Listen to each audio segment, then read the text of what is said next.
Welcome to the NCAA Baseball Regionals presented by Capital One. The sun splashing down back in Austin, Texas. Here at CU Disch-Falk Field, Tarleton State, UC Santa Barbara getting set to square off for the first time all time. And of course, this one coming in postseason play. One game in the books, and if you missed the memo, what a game that you missed. And the power surge, a UT record 6 home runs in postseason play in just one game. That is the most all-time in school history, including 3 by the freshman left fielder, Anthony Pack Jr., 2 more by Aiden Robbins, and the rout was on 19-1 the final.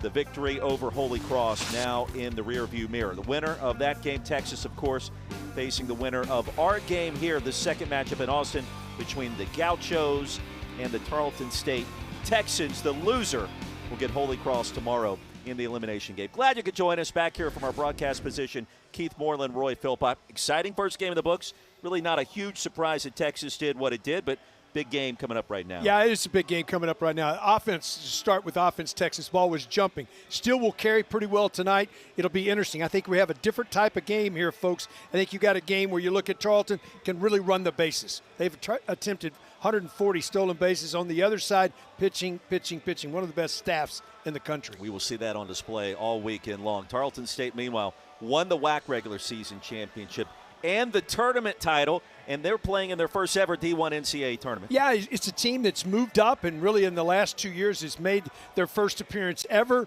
as a D1 program. Really did a great job. Hey, they're double down already. Won the regular season and the tournament. It's a big deal from Stephenville, Texas. Meanwhile, for Santa Barbara out of the Big West, the regular season champions in that conference. Kind of a frustrating performance in the tournament. They have made it to Omaha before, just 10 years ago. They have high expectations. They do have high expectations just because they do 60 feet 6 inches away.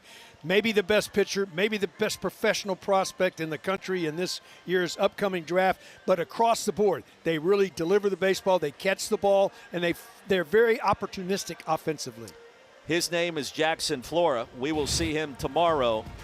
UCSB will try to survive its way through this first matchup against Tarleton State. First pitch coming up next.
The Tarleton State Texans, champions of the Western Athletic Conference, and the game-ending out to seal the deal. Won in the regular season, defeated Sacramento State 21-11 to win the tournament title as well. Playing in their first ever D1 NCAA baseball tournament. Excitement and drama for the Texans, who, by the way, had played in this ballpark earlier this spring and defeated Texas by a score of 6-1. And we talked to Texas head coach Jim Schlossnagle yesterday about it. He said it's the fastest team we saw all year. In the top of this order, Jake Tatum, the McLeod brothers, and Rainer Heinrich, who does everything.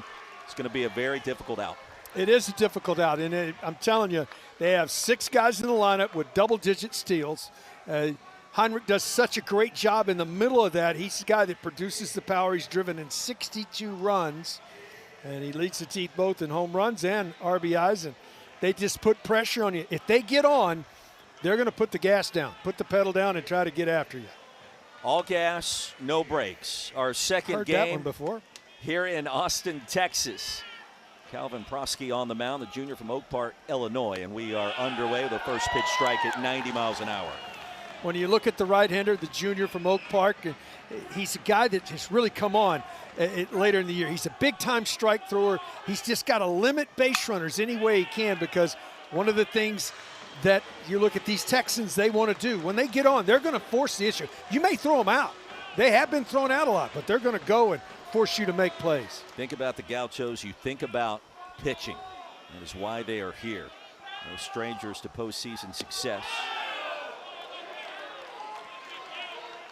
Ball 1 to Jake Tatum, hitting 280, 8 homers, 34 driven in. A senior out of Kingwood, Texas. You know it's special for these Texas natives to be playing in this ballpark. And a chance maybe to see the Longhorns tomorrow. Through the right side. Leadoff man aboard with Jake Tatum. Good piece of hitting in the right field. Well, it really was. To take your point a step further, 2 strikes, went to a breaking ball. I love the way he stayed back. His approach, watch this approach, folks. He was back, stayed back, didn't think pull. Watch that front shoulder drive to the ball and just drives it the other way for a leadoff base runner. And now the races are on. 13 stolen bases this year and 15 attempts for Tatum. Transfer from Sam Houston, and that gets us to Slade McLeod. One of 2 McLeod brothers in the lineup out of Robinson, Texas. 356 hitter. Heinrich in the on-deck circle, and a first pitch that just missed at 90. Slade's a senior. His brother Cage batting 5th today for head coach Fuller Smith.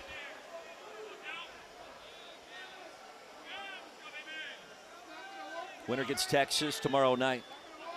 Loser gets Holy Cross tomorrow afternoon. We talk about the heat here. Central Texas, over 90. It says 93 on the board here, but that's usually cooler than it really is outside. And this turf is well over 100. It's hot. Pardon my French, but it ain't no 93. No, sir.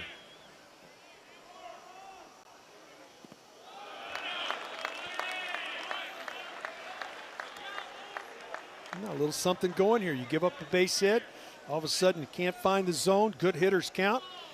If you want to put a runner in motion, good count to run right now. Let your hitter swing away.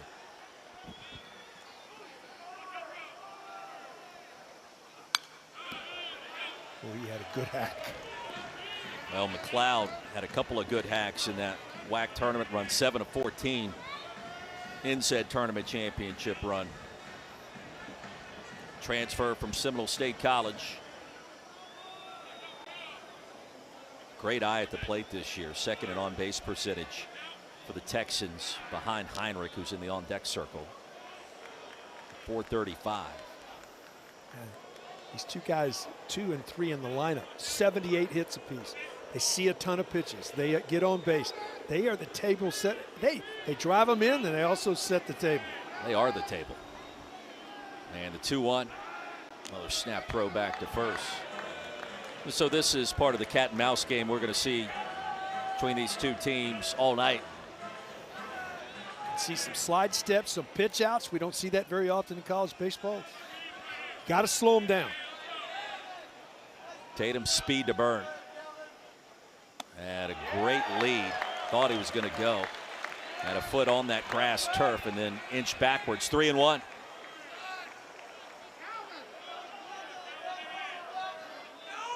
Wait till you hear about some of the scores that are coming across today and the upsets that have already happened, including Auburn and Southern Miss, both falling at home. Free pass to McLeod. First two aboard for Tarleton State. And a good start for the WAC champs. All of a sudden, you come into this feeling pretty good about yourself, and you look up. You've thrown a few pitches in the game. You walked one. You've given up a hit, 9 as a matter of fact. Now you got the meat coming. Big opportunity here early for the Texans to play with the lead. Brief conversation on the mound. We talked with Fuller Smith yesterday down in the Texans dugout. We asked him specifically about Rainer Heinrich. And I said, Coach, what does he do for your team? What has he done for your program? And without hesitation, the Ole Miss graduate said everything. And those numbers support that for the WAC Coach of the Year. Well, he just said he's such a leader, does the things, everybody follows what he does, and then production. You can only be a leader when you're producing in that suit. So not only is he producing, but he's leading this ball club, say, hey, get on my shoulders. He's driven in 27 his last 14 games. On a heater, as is Tarleton State. Hit slowly to short. They'll get the force out at second. No throw to first. Out number 1 with runners at the corners, and that feels like a big sequence. Yeah, it's a giant sequence. He got in on him with a fastball early in the count. Wasn't hit hard enough to turn the double play, but puts you in a scenario that you can limit the damage here. Yeah, Nunez was very calm in the 6 hole, getting it over to Goldstein. And now the double play could get you out of this mess. Carson Lorch, the DH, is the hitter. Do have good speed in Heinrich at first. See if they start him early to avoid that double play possibility.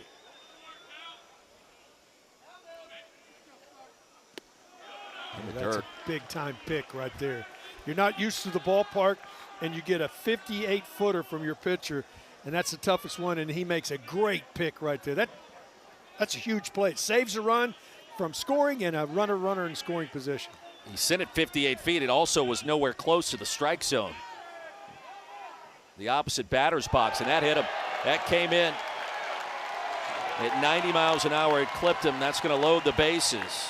And Carson Lorch standing at first base after being hit by the pitch.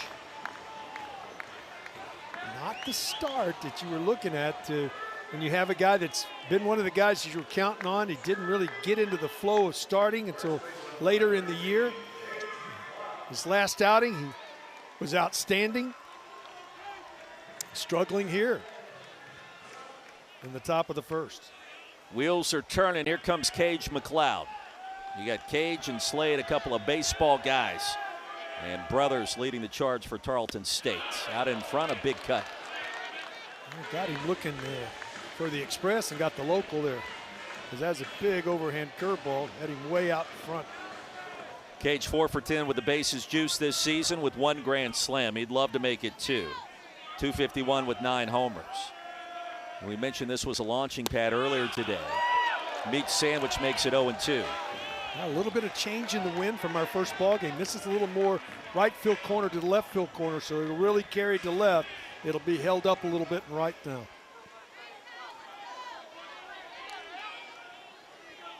Shadows playing a part, dancing around home plate. And a fly ball to left. This should be deep enough to bring home the runner from third.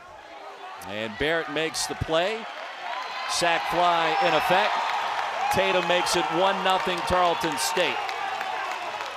RBI 36 on the season for the first baseman, Cage McLeod. Really nice job right there. That's your job right there. You got to find a way to score. Now on the other side, it's a really good job on the mound if you can get out of it here. So there's 2 things happen, both good for both clubs. Obviously, Tarleton gets on the board, gets that run home that they needed home. But on the other side, you got a chance to limit the damage here to just 1. Gauchos have played an incredibly difficult schedule this year. They beat number 1 UCLA, stopping the Bruins' 27-game winning streak. with Prowski getting the start, throwing 3 shutout innings on the road at Jackie Robinson. And so this is a team that handled the Bruins, the #1 overall seed. Here's Ike Shirey. They beat Oregon. They beat Southern Miss to start the season, and SC. So that resume as an at-large, quite impressive. Deadens the bunt, and they're going to say that went off his lower body, and it's foul. Yeah, this is awful close to hitting him outside of the box. As you take a look on this bunt, it hits him in the box first. I thought he had to step out, but it's definitely a foul ball. It's an interesting play with a runner in scoring position and 2 outs. Yeah, to me.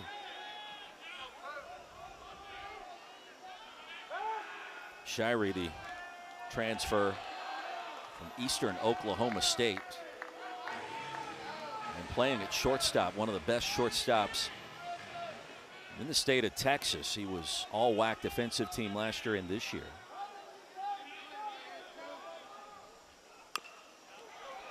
Tap over the mound, a slow roller after that, a bobble on the retrieval. Everybody's safe, and the bases are loaded again. I don't know that he could have hand placed the baseball in a better spot just past Prowski. Well, once it gets over Prowski's head, there's no chance to get it out. You're just not going to get it. He gets in on him. It's a really good pitch. It just ties him up, and you can see right here, just out. I'm talking an inch over the end, but once that happened, you knew it was going to be a dangerous situation. Now, got to get an out on one side, chance to get separation on the other. Interesting for top of the first. Big moment for Sergio Guerra. Hammer down the left field line and hooking foul. Guerra 4 for 10 with the bases loaded this year. An allowed introduction to his first plate appearance here at Austin. Senior out of San Diego. Transfer from Alvin Community College, all WAC second team last season. 7 home runs this campaign.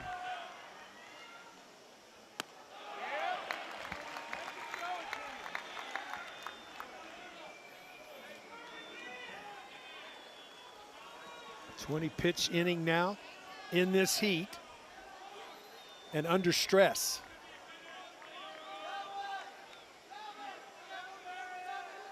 Prowski already lathered up. Just missed the fastball. Pitch of the inning right here. Do not want to go 3-1. As a hitter, you know that. This is when you can be really selective. Get a pitch, one pitch in one spot. On the way and a fly ball. Shallow right center. Who wants it? The right fielder does. Carliner to retire the side. Overall, maybe a win for the Gauchos, but Tarleton State on the board with a run.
The UC Santa Barbara Gauchos out of the Big West won the regular season championship. Jackson Flora, we expect to see tomorrow, leads America, that 1.05 ERA. That is not a misprint. One of the top pitchers on the planet, and they've won 14 of the last 20. And it's a team that's built on pitching from top to bottom, starters deep into the bullpen.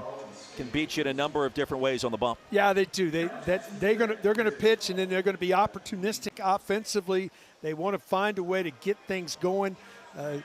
It's really Kelly. He's one of those guys at the top of this lineup that sort of moves things around. He can hit the ball in the ballpark, but he's more of a guy, a plate setter to allow these guys to get going. They've got to find a way in this tournament to score some runs, and I think that's going to be important. They're going to need one to keep this game alive as they trail here 1-0. Court Lowry, the sophomore right-hander out of Franklin, Texas, gets the start for the WAC champions Tarleton State. Well, you look at the right-hander, Lowry, he's been one of those guys all season long, and in his last 5 appearances, he's only allowed 2 earned runs, so he's been outstanding. He's got to limit the free passes. He's got to put himself in a position. You see those 24 walks. He struck out 43, but the other thing is he's only allowed 28 hits and 50 innings worked. What does that tell you? That means that he pitches off the barrel. His ball's got movement. He's got the ability to keep it off the barrel, so it cuts a little bit, may sink a little bit. He's got a good off-speed pitch. You can see it's a hot day. You see his color. It's one of those days today where you give it all you got as long as you can, and we'll go get somebody else. That's what a pitcher has to give you today. Is it just me, or does it feel like everybody that's been on the field for more than 30 minutes a day has been sunburned when we've seen it? Oh, it's you need sunscreen in the shade. Liam Barrett will lead things off for the Gauchos, and a first pitch that settles in low at 92. You ready for this one? Number 1 overall national seed UCLA loses its opener 3-2 to St. Mary's. It's stunning. Auburn has lost. UCLA and Southern Miss have lost. Texas A&M is on the ropes in College Station, trailing Lamar 5-3. And there you go. Welcome to postseason baseball. Ball and a strike to count. Barrett squares the bunt, takes low and away. Barrett sees a lot of pitches. He bunt his way on, as you saw him drop down there, pulled his bat back. But he's a guy at the top of the lineup that allows the other hitters the opportunity to see the delivery and the release point of the starting pitcher. Out of Mountain View High School. 7 varsity letters between baseball and soccer. 2 sports maybe you don't see. But they play at the same time. It's hard to do. That was my thought when I read that the first time. But in different states, of course, you've got the different sports that can alternate. Anytime I see a basketball player, football player, baseball player, also a good soccer player, I think immediately about footwork. And that always translates well, Keith. No question. Eye-hand coordination, eye-feet coordination. Yeah, Little Rock upsetting Southern Miss in Hattiesburg. Payoff pitch on the way from Lowry. And line with a leaping grab over at second base. Slade McLeod. Put a star by that one. Couple of things here. How about the depth he was playing with? McLeod at least 6 steps behind the circle and then leaps up right at the top of his leap. Perfectly timed and held on. Snow cone. Slade playing at second base, his brother Cage at first on the right side of that Tarleton State infield. And a loud first out brings us to Rowan Kelly. Well, that just relaxes a pitcher. Pitchers, he struggled a little bit in the strike zone. 3-2 pitch. Got to come with a strike. He does. Hit well. But your teammate makes a great defensive play. Sophomore center fielder Kelly. Menlo Park, California. First team all-conference in the Big West. And the leading hitter this year for the Gauchos at 336. He said yesterday, we're here for a reason. This past week, after a disappointing tournament showing in the Big West tourney, has been intentful. Had to work on everything to give us the best shot to get some wins here. Very determined in his commentary yesterday with us and the media. Leads the team in batting average, as we mentioned, runs, RBIs, doubles, walks, stolen bags.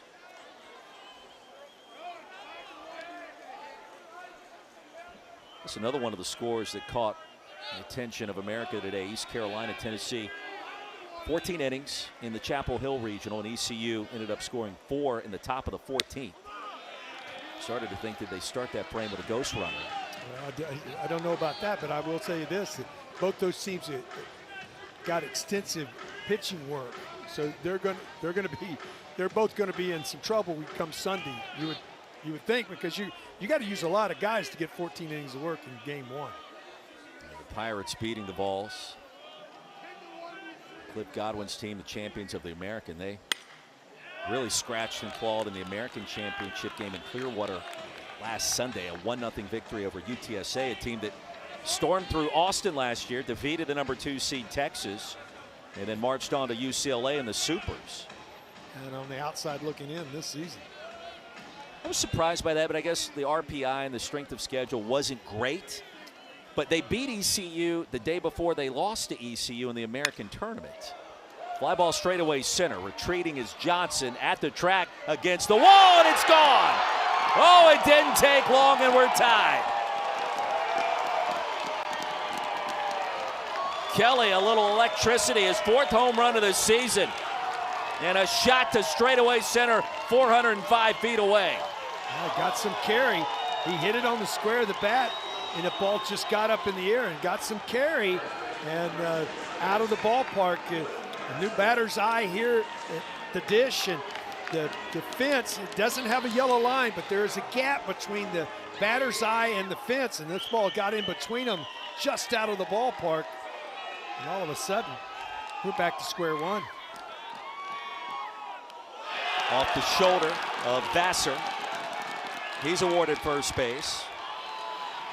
Rowan Kelly, the straightaway center, Keith. Well, he got a breaking ball up, and he knew he hit it pretty good right here.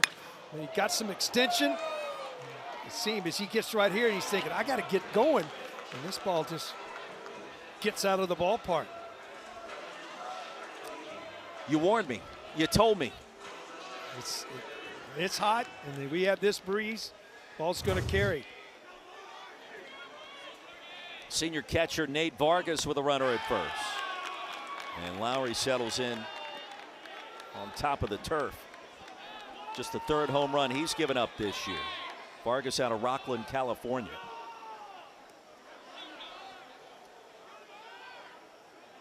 Santa Barbara's got some size in this batting order. A little bit of pop when we think about the pitching, but just putting together my boards and looking at the roster yesterday, one of the easy ways to look at these teams, check out the frames. Are you 6'3", 210, or are you 5'9", $180? And they got some horses. Yeah, they're physical. Vargas has 11 long balls this season. Strike one to the senior, hitting .274.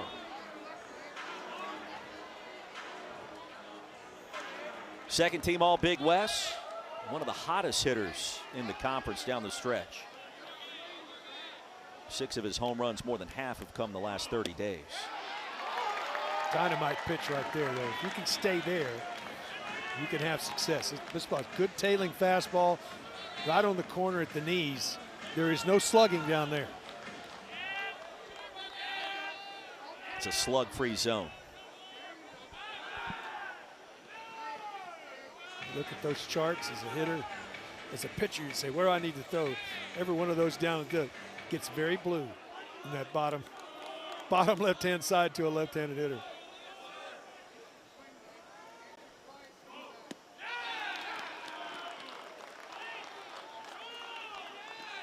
First meeting ever between these two teams. Gaucho skipper Andrew Checketts, been with the program a long time. Touch base with him, a couple of frames. And chop foul, 2-2. Andrew Checketts was the former Pac-10 North Pitcher of the Year during his tenure at Oregon State. Yeah, for the Beavers. I had to look at that twice. First off, Pac-10, not Pac-12. Yeah. And then when there were the two divisions. Finished at Oregon State back in '98, I believe.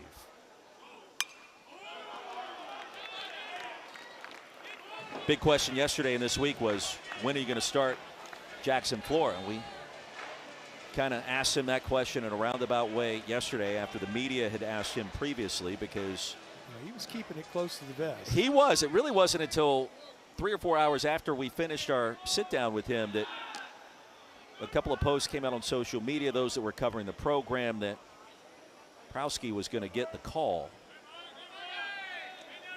And all that does is build potential drama tomorrow night if UCSB wins this game, and to see Florida versus Volantis.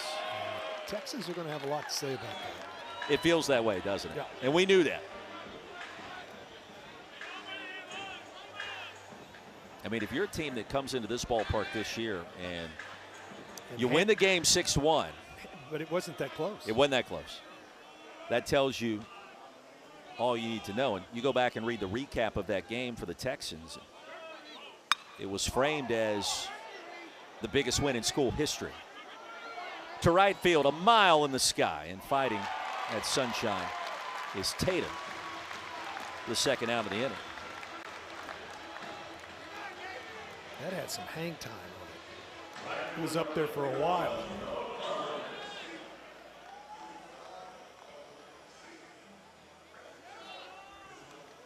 But you have to believe a win like that, ballpark like this, just gives you all kinds of confidence this weekend, no matter who you're playing. For Fuller Smith, heck, we beat Texas here already. Why can't we handle the Gauchos? They're trying to line up with Big 12 schools. Anybody that would play them. Got a lot of improvement in their ballpark. They want to be a factor in baseball for a while. Carliner takes ball one out of Huntington Beach, California. Started his career at New Mexico State, then at Cypress College. Finally at Cal State Dominguez Hills. Transferred the Gauchos program from there. Studying digital marketing at UC Santa Barbara. Digital marketing. I think that sounds like a profitable field if baseball doesn't work out. Sounds like something we're going to have. He's going to have a future. Yes. Because maybe he could help me with mine. Right.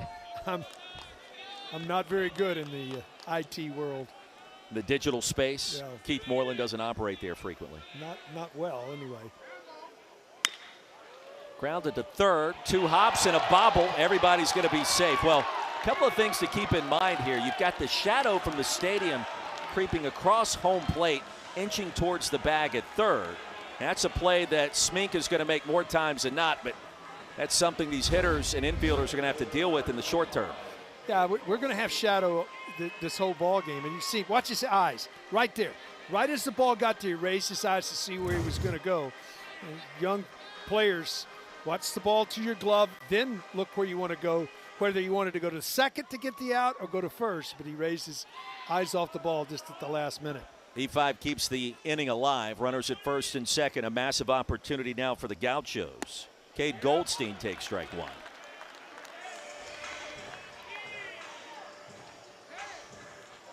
Freshman out of California. 6 feet, 185-pounder.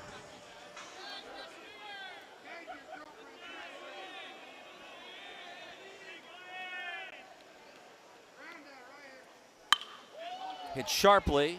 The 6-hole will fire over to first. And a good play by Shirey to retire the side. 1 inning in the books. We are all knotted up at 1. The emotions of the Austin Regional underway, and 2 teams that think they have a shot at the prize going toe-to-toe.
Tarleton State, founded back in 1899. They reinstated baseball in 1988 and now playing D1.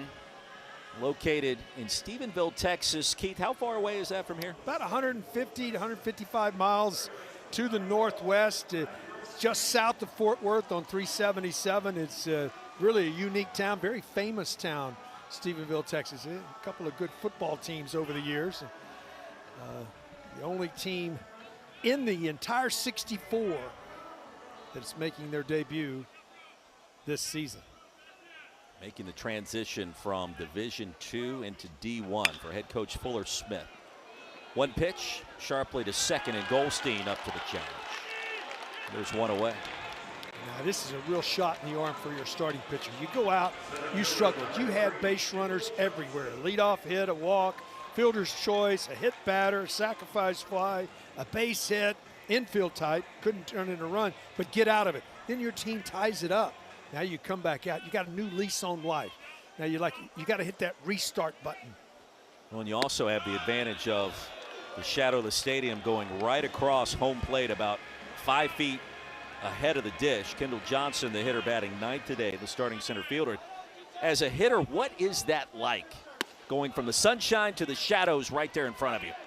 Doesn't bother you with the fastball. Really bothers you to figure out spin, whether it's curveball spin, whether it's slider spin. So that's the difficult part. The fastball usually stays pretty true to where you see it out of the pitcher's hands, but the breaking ball is the one that can fool you. And we'll have this here. It'll be about 30 minutes before it gets past the mound. The lights are on here, and once it gets past the mound, it becomes a lot easier to see. 2-1 to Johnson. Fouls are backing out of play. All right, if you're Texas, Jim Schlossnagel's team, dominant 19-1 victory against Holy Cross. Is he in the venue? Is he watching right now, scouting? If he's not, then his staff is here. Yeah. And Holy Cross is here as well, because they're not sure which one of them they're going to get tomorrow, and they're going to find a way to try to get a victory here and keep their season alive.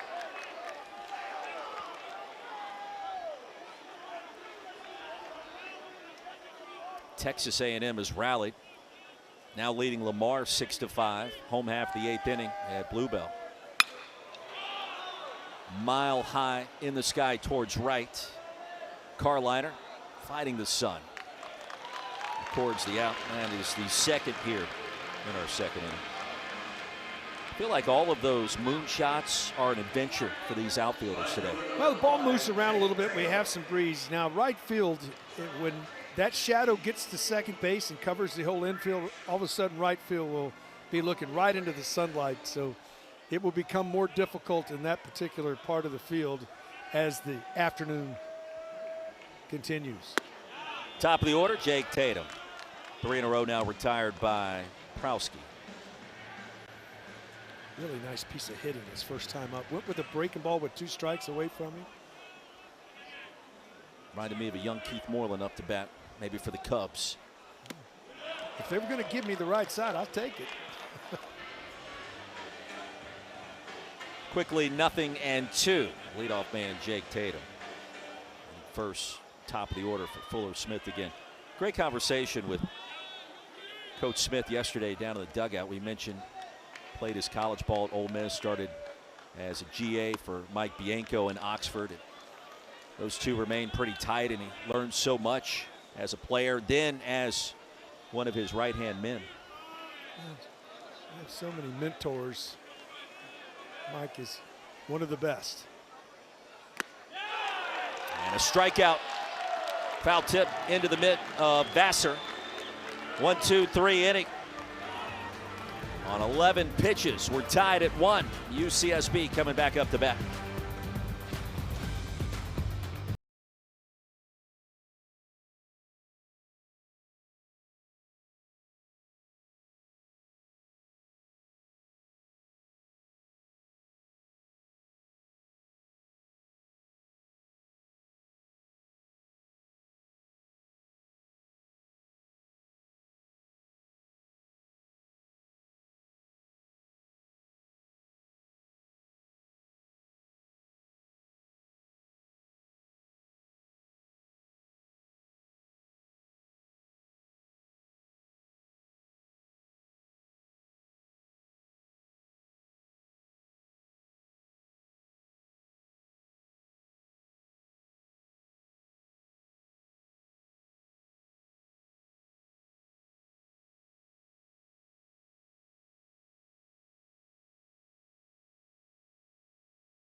All right, welcome back here, the Austin Regional. And surprise, surprise, several to talk about already. That top of the screen there, all right, UCLA we lost, we mentioned that.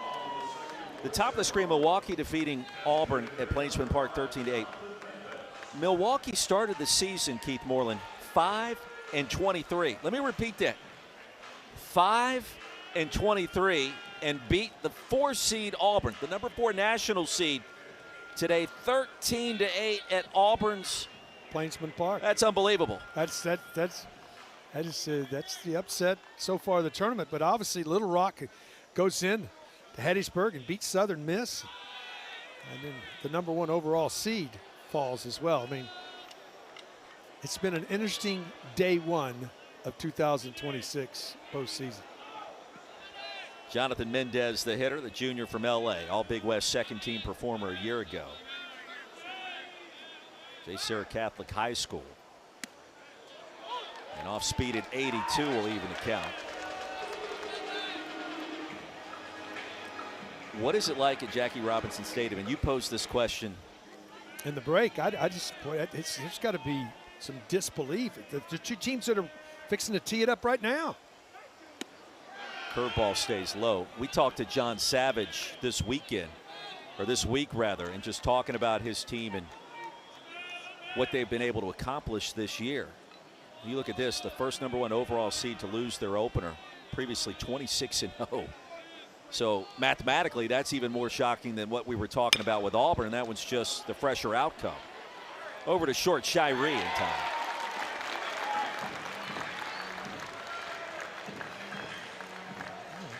Trying to put something together. If you're in that field of a 4 out there thinking, what can we do? How can we put ourselves in the best position? Because more than likely UCLA is going to be in a great spot. Well, now UCLA's got to win tomorrow afternoon. They got to come back and win Sunday early. They got to come back and win Sunday night. And then they got to win Monday to advance. And now if you're Virginia Tech or Cal Poly, you're sitting there thinking, okay, all of a sudden maybe there is a simpler path out of LA that we were not forecasting. And then again, you got to take care of your business, not to mention what St. Mary's has already done. Corey Nunez, the hitter. Tapped over to third. Nice dig by Smink. 2 away. I really like he set his feet afterward. Young infielders.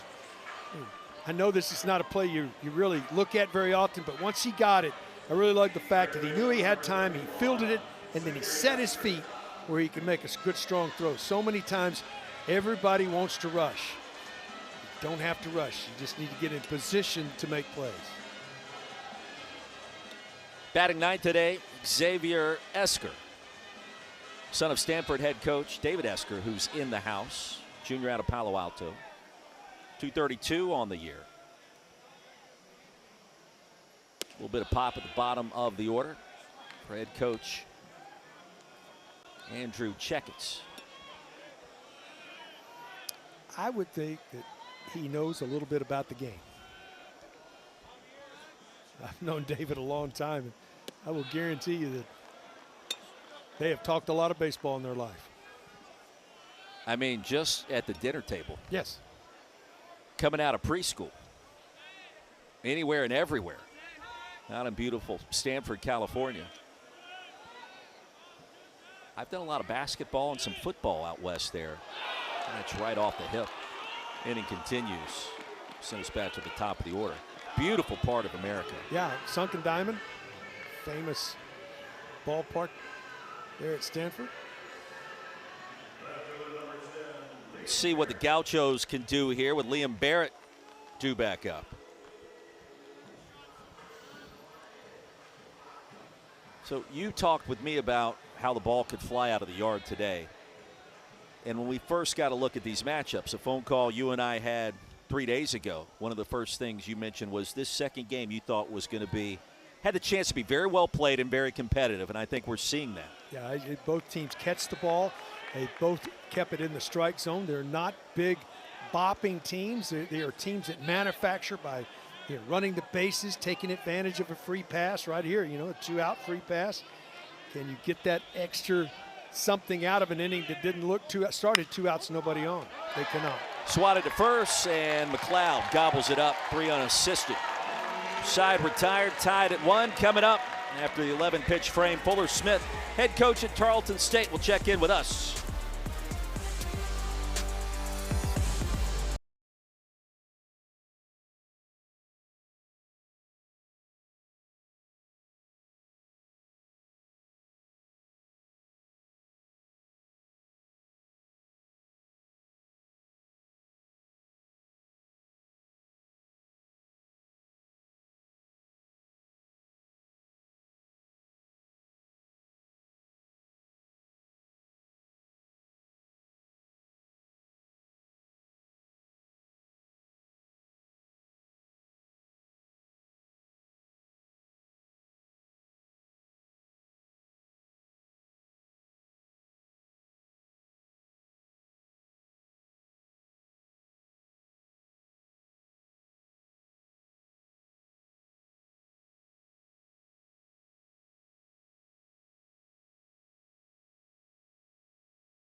Good ball game ensuing here in Austin, tied at 1, Tarleton State and the Gauchos of UCSB. Joining us now, the head man for the Texans, head coach Fuller Smith, the WAC Coach of the Year. Coach, what has this journey been like to get to the tournament this year and have a chance to survive and advance this weekend? Well, it's been rocky for sure. We've had a bunch of injuries, but it's been fun.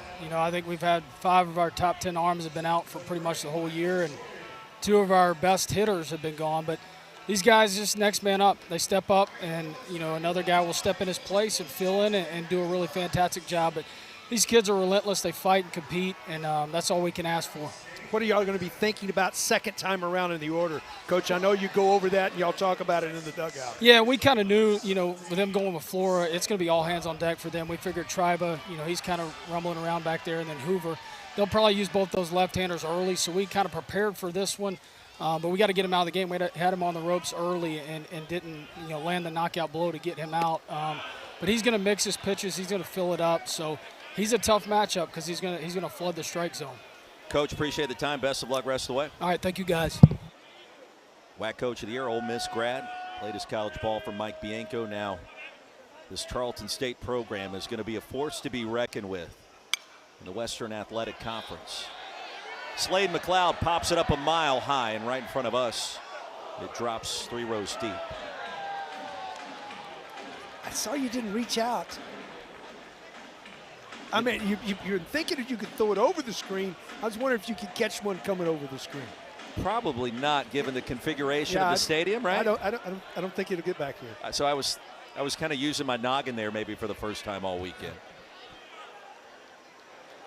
I've never caught a foul ball as a broadcaster, and I started as a broadcaster calling baseball at Clemson some, 13, 14 years ago. There's a lot of college parks that you can. You can. All right, so as big league parks are a little different. Some little. of those are tough. Never caught one as a broadcaster. As a fan going to a game, college or pro, not only have I never caught one, I've never come close. Meanwhile, I've got friends that have gone to a game and caught 2-in-1 contests. That's getting hit lightning, right? It's like getting hit twice by lightning. It's not okay. It's not okay. And McLeod strikes out. Kowski has battled back here after a little bit of a slow start. Fuller Smith talking about that with us moments ago. Well, I think him getting out of it and then his team getting him one quick one right back with the strikeout. Sometimes that can energize you. You think, hey, my guys are right here in it. If I can just limit the damage, plus it's hard to see breaking ball right now. Advantage pitching for the next few minutes. You're looking now at those shadows creeping about halfway between the mound and home plate. Breaking ball settles in at 78 for strike 1. And here's Heinrich. Georgetown, Texas, leading hitter.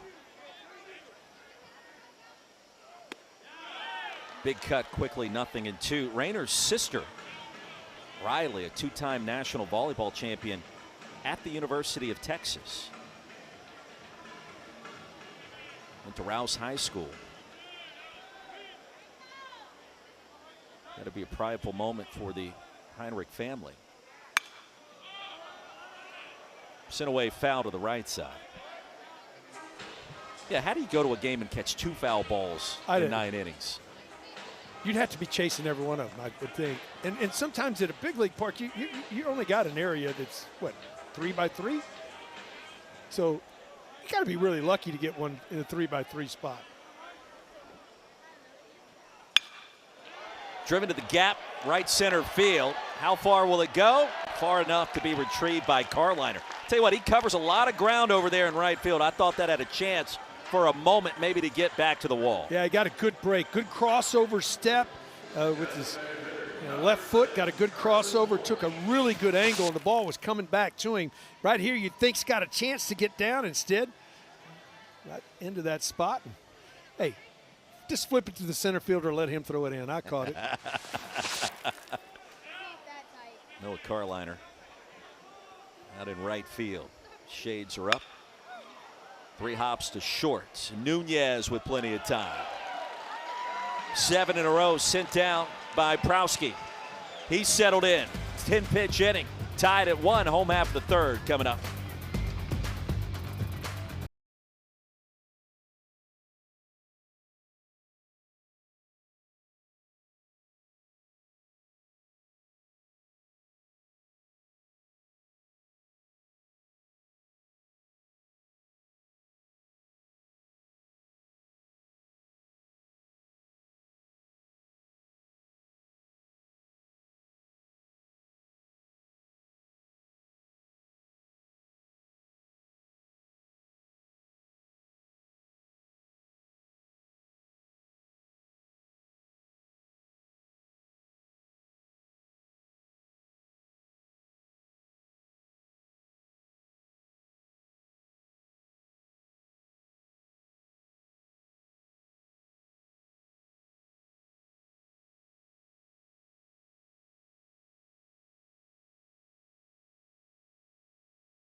Well, the game became popular back in the early 1980s. They called it Pac-Man, and that's the nickname of Anthony Pack Jr., the freshman left fielder, the SEC Freshman of the Year, and all he did was gobble up those power pellets to the tune of 3 home runs in our first game today. Yeah, pulled 2. 2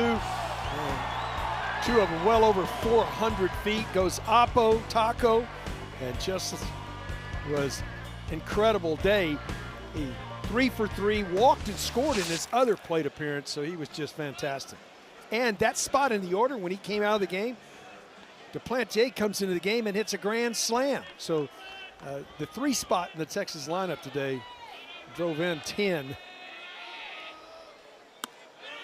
Kelly will lead things off for the Gauchos, tied at 1. Winner of this game gets Texas tomorrow night. Back here at the Dish, Kelly, the solo shot to center field. And by the way, Pat, we were getting geeked up for his next plate appearance because, look, he's in the kind of zone to where he could mishit it and it leaves the ballpark today. Yeah, it's been a long time since I've seen 4 in a game.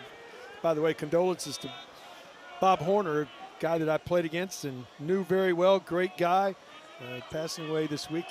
He hit 4 home runs in a game. That's just 4 home runs in a game. That's a year for some folks. I mean, it's like hitting 2 grand slams in an inning. Like it doesn't happen. Yeah. It's almost impossible to do. I mean, especially at this level or the bigs. And that equated to 19 runs on the board for the Longhorns and an 18-run victory over Holy Cross. They've been waiting 74 years to get their revenge, by the way. Holy Cross in Omaha, an elimination game. Only time the 2 teams had met, beat the Longhorns to eliminate them.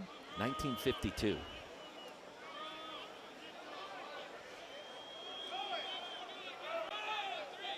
3-1 to Kelly. Rip foul down the left field line. Got a good hitter's count, got a pitch to hit, but just good movement there. That last little movement just got in on him enough and tied him up. And, from 3-0 to 3-2. Make sure this score just went final. And it did. Another upset of sorts. Back to the mound, and a nifty play by Court Lowry. Underhand toss for out number 1. Washington State has defeated Oregon State in Eugene 3-2. And maybe the one we haven't talked about yet, the Big South champions USC Upstate over Oklahoma State in Tuscaloosa. 8-5 was the final score there. Yeah, and the Cowboys came into this NCAA tournament really playing as good a ball as anybody in the country since the 1st of May. William Vassar. Hit by a pitch in the first inning right after Kelly's solo bomb.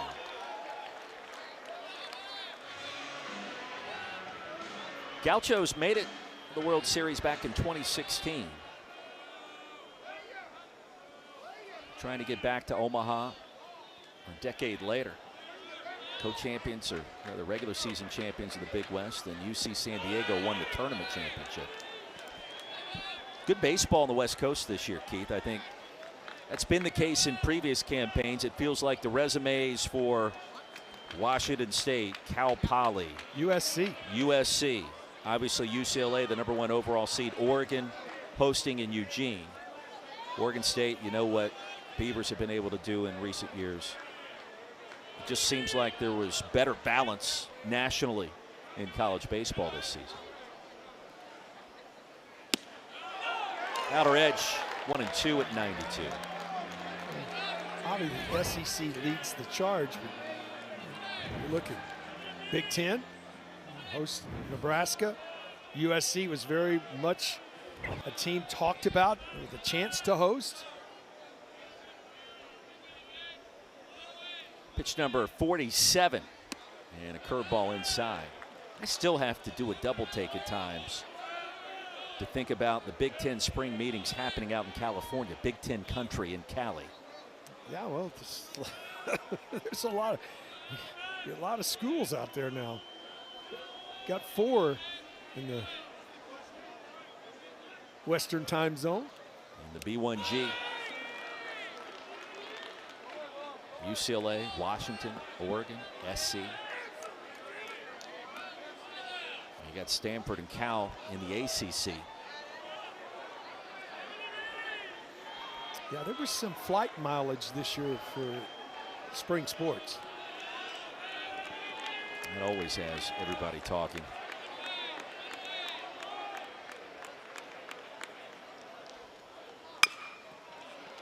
Two hops to third, and Smink at the E5 in the first inning has settled in nicely, and there's 2 away. Speaking of settling in nicely, how about both of these pitchers now? Really attacking the zone, using all their pitches, using their repertoire. I mean, it's a hot day. I mean, we're about to get through the 3rd. If you can get it out here, you look up, and both of them have in control now. The game in their hands rather than what's going on offensively.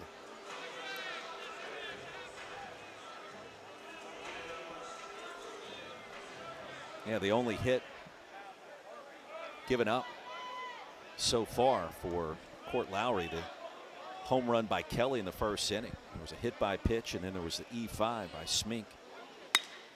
Hit another batter, make that number 2. This one hammered into left field. And Nate Vargas aboard. Well, the second hit given up by Lowry, and the inning continues. Home half of the 3rd for Noah Carliner.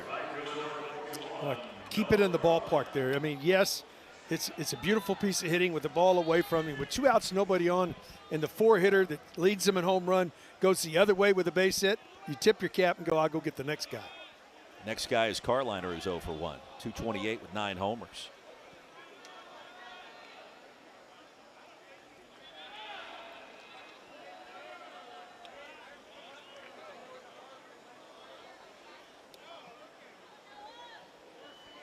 Maybe the quote of the weekend When you take a look at these players at a more in-depth level, we told you about the digital marketing major at UCSB's Carolina. Big cut out in front, the bottom fell out. Noah says in life he aspires to be happy. Well, I tell you, he's got it. I was way up in my 30s before I figured that one out. Did you figure it out then? I'm not sure that I have yet. I mean, it's great to say. It's another thing to do it. Yeah. You think about money, you think about everything else, and then you figure out he's just happy. Will you write out the secret so I can take him home with me? I don't know that there is a secret. Maybe Noah can do that for me later. He might send it to you digitally. Yeah, he's not going to fax it over.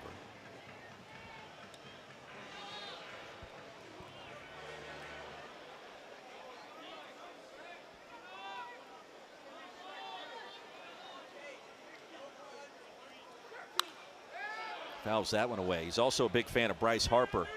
I don't know if you saw the video that had everybody talking on social media this week. Bryce Harper, when he brushes his teeth, Keith, he takes the toothpaste and puts the toothpaste in his mouth first before brushing with the toothbrush. I've never even thought of something like that. I don't want to use the toothpaste behind him. You can keep that, Bryce. That one is drilled foul. Turned on it a bit too quickly, but I saw that, like I heard about it, like surely that's not real. Then I saw the video, I think on SportsCenter this morning, and sure enough, like Harper, he's doing the selfie video. He takes the tube of toothpaste, puts it in his mouth, squeezes out the toothpaste, and then immediately the brush goes in right behind it. Okay.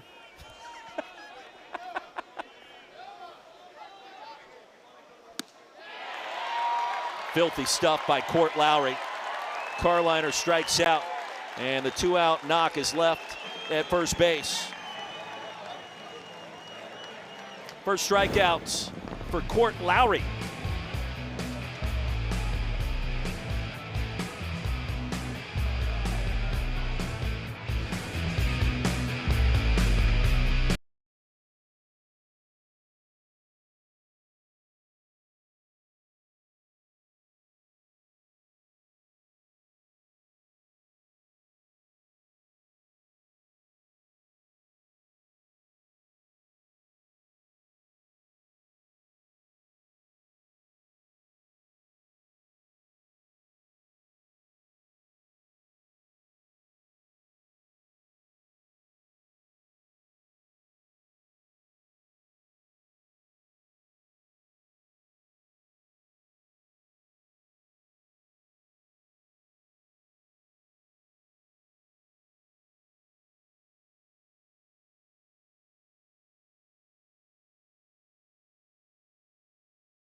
Three innings in the books back in Austin here at the Austin Regional. A good game underway. Knotted up at 1. Tarleton State and Santa Barbara, the WAC champions against the regular season champs out of the Big West with Keith Moreland, Roy Philpott. Got Cage McLeod, Ike Shirey, Sergio Guerra up first. How about the pitchers all of a sudden have found themselves now on both sides? Yeah, you look at Calvin Prosky, what he's done. He threw 21 pitches in that first inning, 22 rather in the first inning. Last two combined at 21. And we use the phrase settling in. That's what Lowry has done, and also Prosky at this juncture. Yeah, I mean, they're getting ahead. And you're mixing their pitches. That's a good breaking ball there.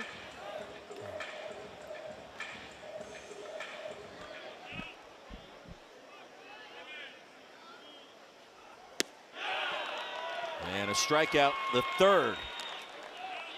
for Prowski. And a good start. UC Santa Barbara here in the fourth. This is old-fashioned Uncle Charlie here, right over the top curveball. And nose to toes, they used to say. Our producer Brandon said during the break, in trying to come up with a reasonable comparison to Bryce Harper, the toothpaste in the mouth first before the brush. And by the way, Keith saw the video. And yeah, you almost have to look away. Yeah, I'm glad that toothpaste is yours. Shirey today 1 for 1. But the analogy was you're putting on your socks and shoes, and you put one sock on one foot and then a shoe on the foot with the sock while the other foot is there just bare and dangling, right? And then you put the sock and then the shoe, and it really is counterintuitive because anybody with half a brain cell goes one sock, one shoe, right? Yeah, that's the way I do. I don't know if that's half a brain or, or a full brain, but that's the way I do it. Something to think about. Sharply hit into right field. That'll drop Shirey aboard. He's 2 for 2. And a good piece of hitting on a frozen rope. That's a nice job again. Kept his hands back. Wasn't thinking about pulling it. Got a ball up and out over the plate. Boy, he put a good charge into it. Just haven't had it. They've had base runners, but they haven't had to get into their flow of running. I would think a stolen base attempt is going to be coming here at some point. He's tried it 17 times. Shirey is stolen 14 out of 17. Sergio Guerra. As a skipper, do you start to get aggressive at this point in the game, you think? I think these guys overall, when they started the season, say, you're on your own. You get a jump, you go. And I have the chance to stop you as the head coach. I can put on the stop sign so don't run. After that, you're on your own, get a good jump, go. So I think these guys are on their own and ready to go when they feel like they get a good jump. He's got a foot in the pitch out. I said, that's only the third or fourth. I've seen called a lot of college games this year. That's the third or fourth I've seen all season. That's what they do to you is, hey, these guys are going to run. We're going to call some pitch outs. Well, all of a sudden, that's 1-0. And advantage Guerra hitting shade under 300 with 7 homers. Prowski sensing the urgency over at the bag. A couple of quick throws.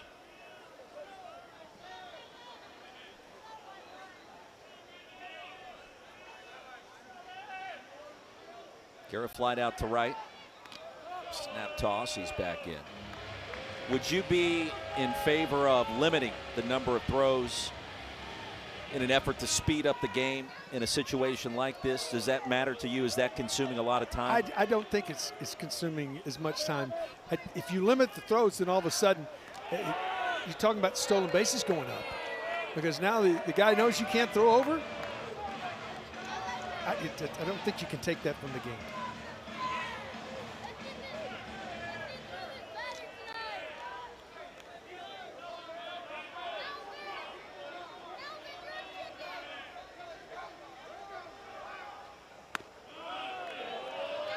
Just missed with that one now.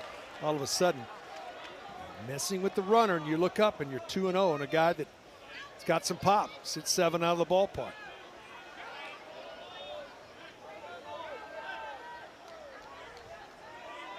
Guerra, good eye at the plate. On-base percentage through the roof a season ago. High and tight now, 3 straight out of the zone. 52 pitches in. Prowski. Activity, a lefty up and throwing the Gaucho bullpen. Well, we mentioned he got the start at #1 UCLA, that 4-0 win by the Gauchos 2 months ago, ending the 27-game winning streak. And Prowski battled some early trouble like he did today and then exited after 3 frames. And we talked to Fuller Smith already. He indicated he was expecting probably about that same amount today. And then here comes the variety of different closers that Santa Barbara can throw at you. You see the action in the bullpen. It's Triba staying loose. There's a strike on the outer edge. Well, I'd be stunned if we don't have movement here 3-1. It's one of those don't get picked off, but let's put it in motion. And as a hitter, you're going to swing at a strike. See if you can't force a little action here. Texas A&M has rallied and defeated Lamar 7-5. They were down 5-0 at one point in Aggie land. That's a good offensive club, especially at Bluebell Park.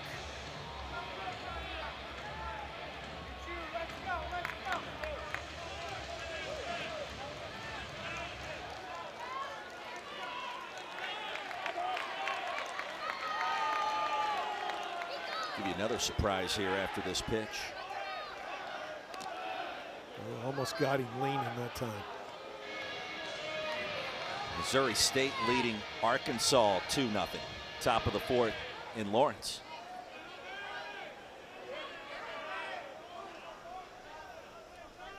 That's a hitter-friendly ballpark. Could be some runs scored. Shire's got a monster lead.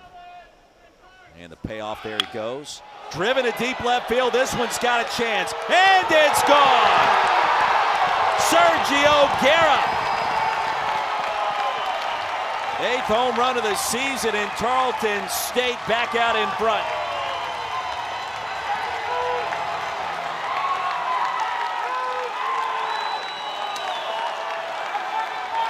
We talked about him having some pop. Got behind him. The first 3-2 pitch, runner not going. 3-2, the second one, runner was off, came with a fastball. Gets a good swing on it into the bullpen. And the Texans with a 2-run lead. And call to the bullpen's going to be made here. Andrew Checketts out of the Gauchos dugout. Tarleton State is a handful. WAC champions and Sergio Guerra with the honors this time, Keith. Well, he saw 6 pitch of the at-bat as he's coming in. Runner is off. Boy, he got a pitch, stayed middle in. He wasn't sure. He knew he hit it well, but he wasn't sure right here. He's watching, getting that bullpen, and it does for the 2-run shot. And about a foot over that wall. That's all it took. 3-1, Tarleton State back in front. Pitching change for the Gauchos. Tell you about that when we return to Austin.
Back here in Austin, Texas, the big winner at our first game of the Austin Regional earlier this afternoon, 19-1. The winner of this game faces the Longhorns tomorrow night back here at the Dish between Santa Barbara and Tarleton State. Holy Cross awaits the loser of this matchup in the early contest. Calvin Prosky's evening is now concluded. 3 1/3, gave up the 4 hits and the 3 runs on 56 pitches.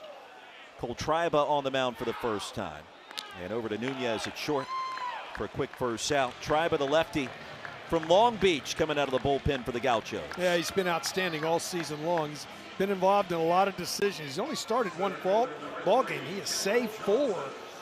But you see, 38 and a third, he's struck out 52 batters. And he has limited the hits too at 27 and 38 and a third innings of work.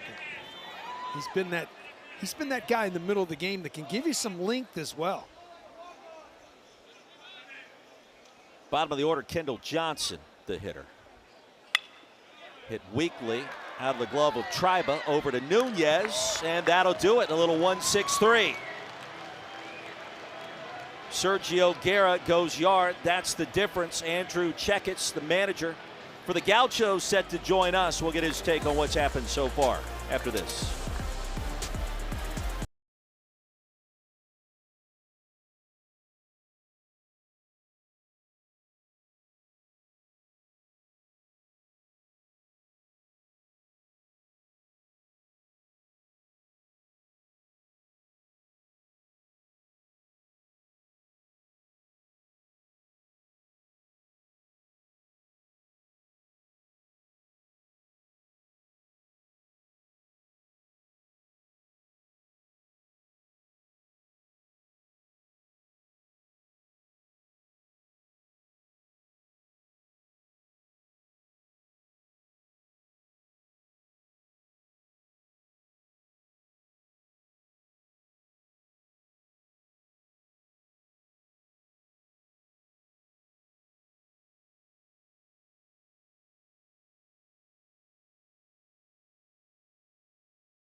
Back here in the Austin Regional at the dish with Keith Moreland, Roy Philpott. Good game underway, our second game.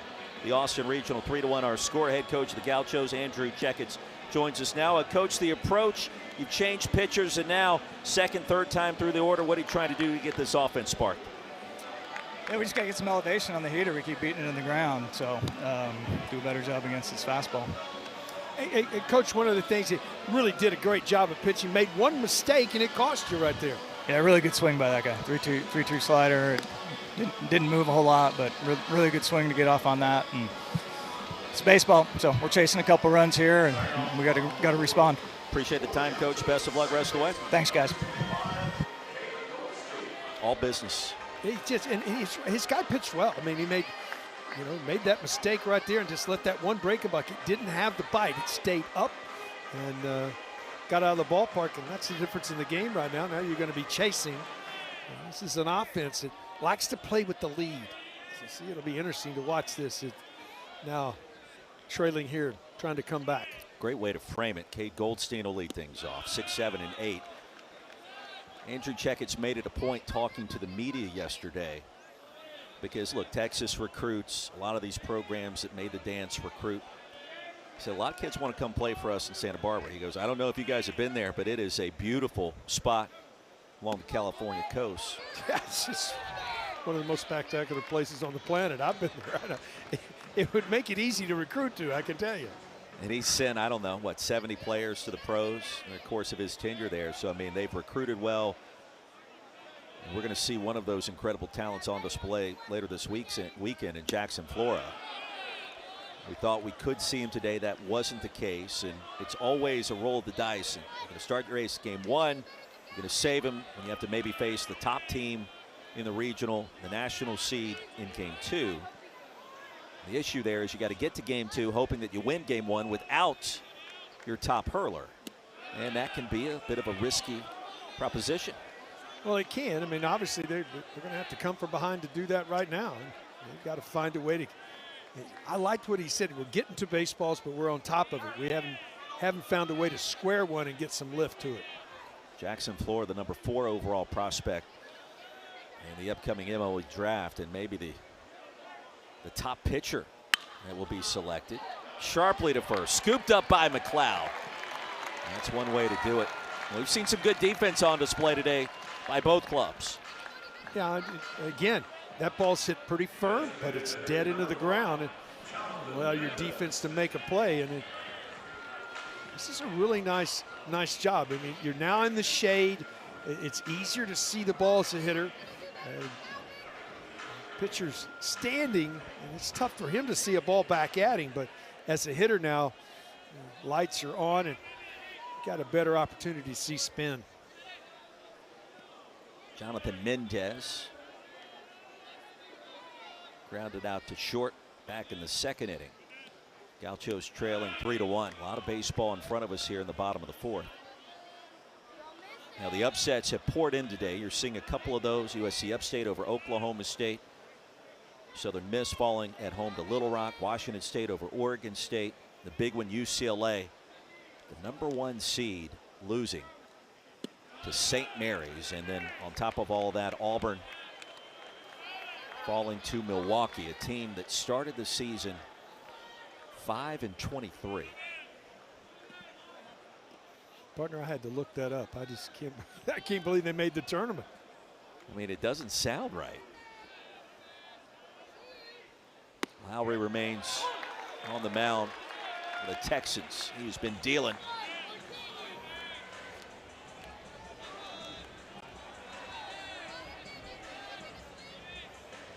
Big wins by Georgia and West Virginia. Mountaineers trailed for a minute against Binghamton before coming back to win 10-1. Georgia Tech scored 22. I don't know that the Yellow Jackets have a weakness in the lineup, on the bench. Club. Good ball club. Just a solid ball club. Another interesting game taking place in Lawrence, Kansas right now, too. Gave you that score a few moments ago. Arkansas and Missouri State. The Bears have now increased their advantage. Count runs full, but Missouri State leading the Hogs 3-0. That's a good offensive ball club. So got a lot of baseball left in that one. But Gauchos looking for a base runner or two. Count runs full to Mendez. And Lowry with a payoff. Hit sharply, over to short. Picked cleanly. Shirey on the move. They're trying to win in the postseason. The infield's got to step up, and they've done that for Tarleton State. And again, off of the barrel. Just how many of these balls and swings. Now watch the swing. It's just off with the barrel. It's hit okay, but it's not on the meat part of the barrel. Then the defense makes plays behind you. As a pitcher, you get so comfortable when you look out there and say, man, they're making all the plays. I just got to make sure they don't square it. Sounds so simple. It's not as simple as it makes it sound. That's for true. Here's Nunez. Try to golf one out. Corey out of Torrance, California, second team All Big West. 0 for 1 today. Third year with the Gauchos. Battled a hand injury a couple of years ago. Forced him out 2024 after just 9 games, but he's been rock solid at shortstop in that 6-hole.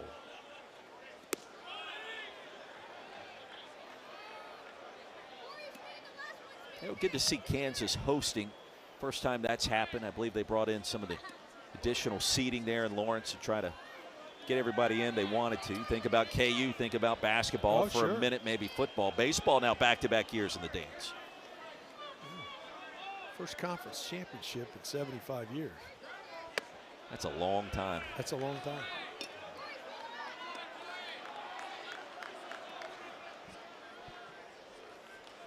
Next offering will be pitch number 70 for Court Lowry. Tarleton State team put up 21 runs in their WAC tournament championship victory over Sacramento State. Blooper, diving down, Cage McLeod.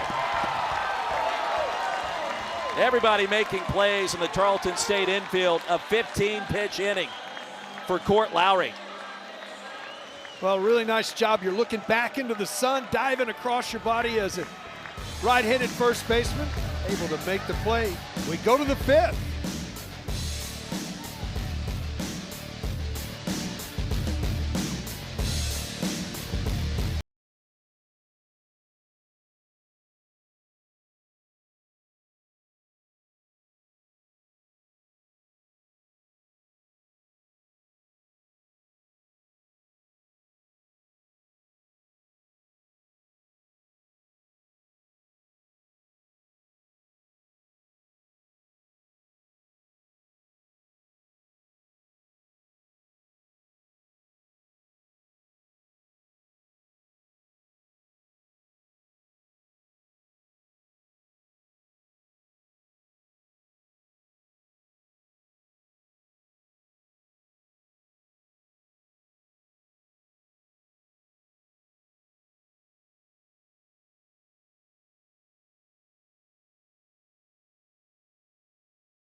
real fun. Just getting started. Run straight for the breakaway. The celebration is on.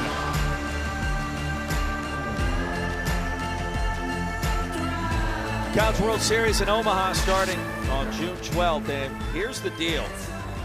Trying to win your regional since going to the 64-team format in 1999. Number one seed wins that regional 66% of the time.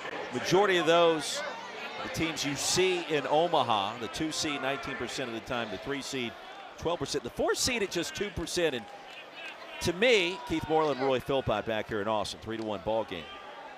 That's what makes St. Mary's win against UCLA earlier today all that more improbable, because rarely do you see the 4 seed advance out, but we've never seen the number 1 overall seed lose its regional opener since we went to this format, Keith, 27 years ago, and that's already happened. Again, it's amazing. You just look at it and you're just taken back because it's just never happened before, and then you look up and you look at a team that has been so good all season long. I mean, it's been number 1 in every poll since jump, it feels like, and all of a sudden, they're not out of it. They've got their backs against the wall, but they got a long way to climb back. First time in 27 years, 2 top 4 seeds lost in their regional opener. Auburn, the other one, losing to Milwaukee earlier today. Triba on the mound for the Gauchos, and it's the top of the order, and Jake Tatum. A big inning here. Bullpen, Triba's been really good out of the pen. Can he come in and he's got to shut the door here. You just feel like that this is a team that runs may be hard to come by. You don't want to be chasing many more here as we get to the middle part of the ball game. Surge of movement. Tarleton State down towards the Texans bullpen. And this is a team that had reached the NCAA tournament in previous years playing D2 ball. Now eligible to play in the D1 tournament. They have taken full advantage. Slap foul.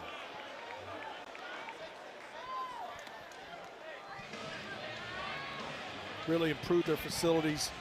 And they play in the state of Texas. There's a lot of good teams. Play a lot of Big 12 teams. Did make a trip down here to Austin and win a midweek game earlier this season.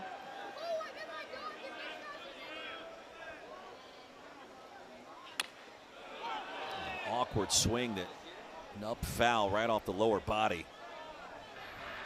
Tatum going to feel that one tomorrow. You're a guy that uses your legs and runs as much as Tatum does, and this breakable. Oh, this above, this is right on the knee, inside of the kneecap. It's like a knee bonker that just leaves a mark. It rattles the bone down there, doesn't it? It does. Or bones, I should say. It's going to leave a mark. It's a polite way of putting it. Triba with a 2-2.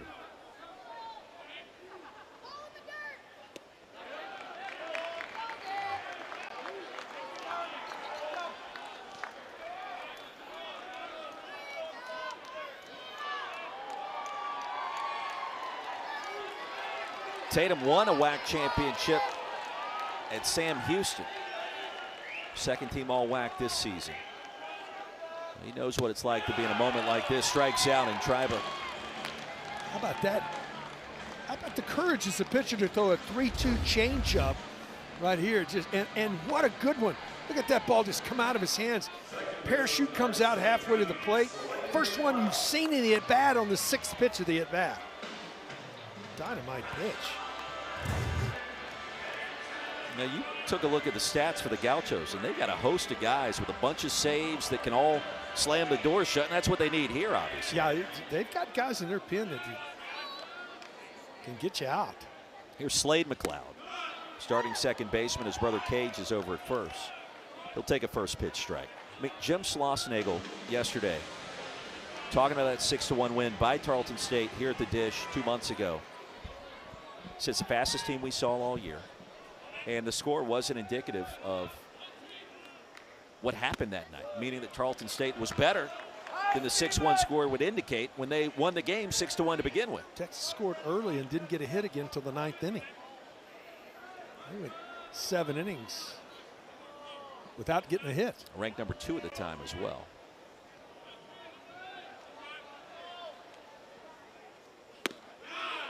On the outer edge for strike 2.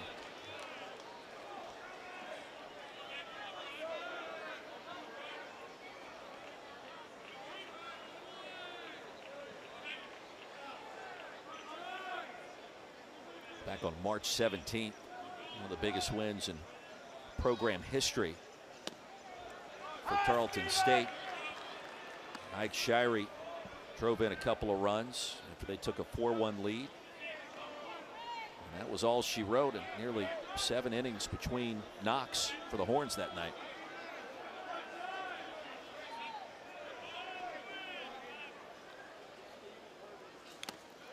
Texans at that point just improved to 13-7.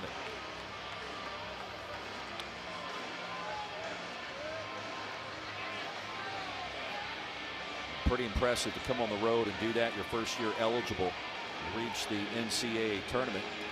Yeah, and they've had that next man up mentality because they've got some people down. Well, I mean, Fuller Smith, too, the skipper, mentioned that to us, and I'm glad he said it because he reminded us about it yesterday. McLeod strikes out swinging. Tribe has been absolutely filthy. Now the Gauchos bullpen, but go back in time, March 17th.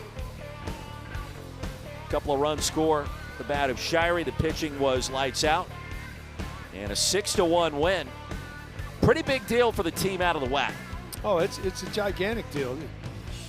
Come on the road and play the number 2 team in the country and really control the game from Jump Street. Secured it with a 6-1 victory. Beat Baylor twice, and you saw Ty Patlonksy on the mound celebrating that victory there at the very end. 3-1 our score here. 2 quick outs in the top of the 5th. Rainer Heinrich.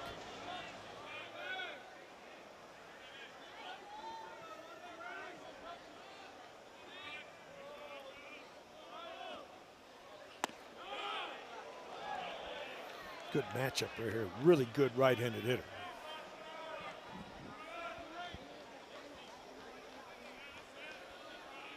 Hey, we talk about in March, that opening Thursday and Friday of the NCAA basketball tournament.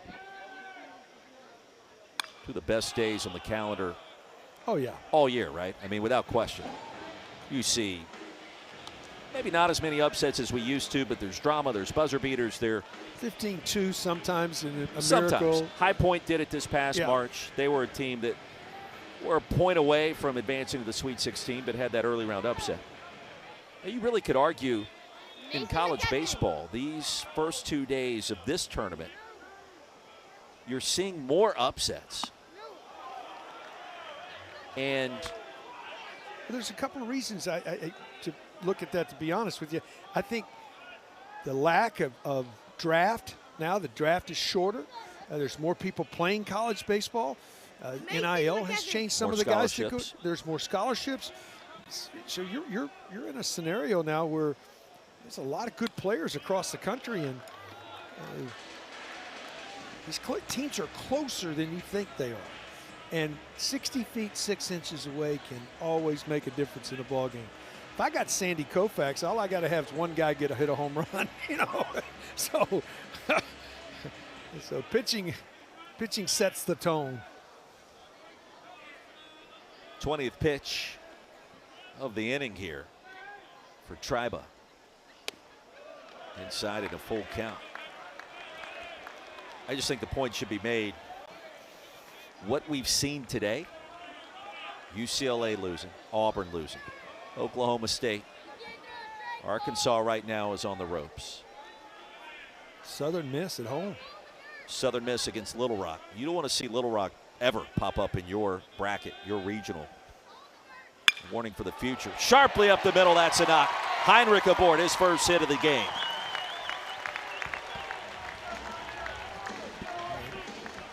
He's an awful good hitter. That's the reason he comes in hitting 375. That's a real number, and he's going to grind through an at-bat, and he stays back on a changeup. A really nice job there, 3-2, and kept his hands back. I love to use the center of the diamond. Goes right back through the diamond for a 2-out knock. Alabama now on the field in Tuscaloosa for the first time. Early 1-0 lead against Alabama State. Down in Hattiesburg, Jacksonville State leading Virginia 2-0. There's Carson Lorch. Don't go to sleep on that Jacksonville State ball club. That's a good baseball team. I'm not going to go to sleep on anybody after today. I may go to sleep as soon as I get home to the hotel room later tonight, but it won't be because of one of these ball clubs.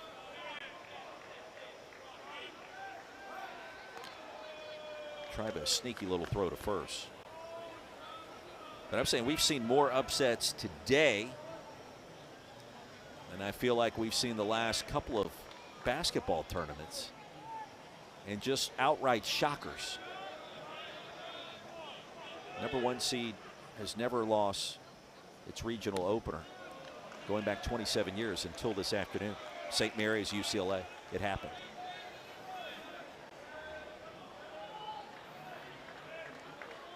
Really haven't even talked about the 3s over the 2s. There's a handful of those that Liberty comes to mind, East Carolina comes to mind. Interesting coming in Sunday morning to get up and look at those teams that are left.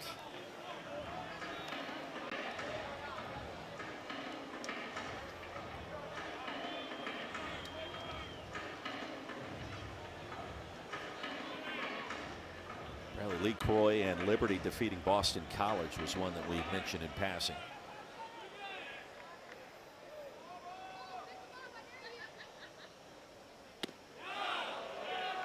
Tribe is starting to fight this a little bit. Gators nearly lost to Ryder. They gave up a 4-run lead on a 2-out, 2-strike grand slam. Tied it up at 4 late and then trailed by 2 before coming back to rally to win in Gainesville. Texas A&M down early in the game to Lamar. 5-0. Yeah.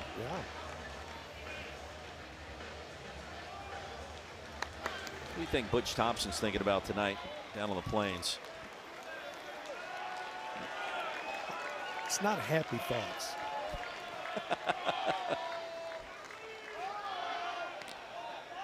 Boy, that is a wicked delivery over to first. The way that leg kick goes high in the air.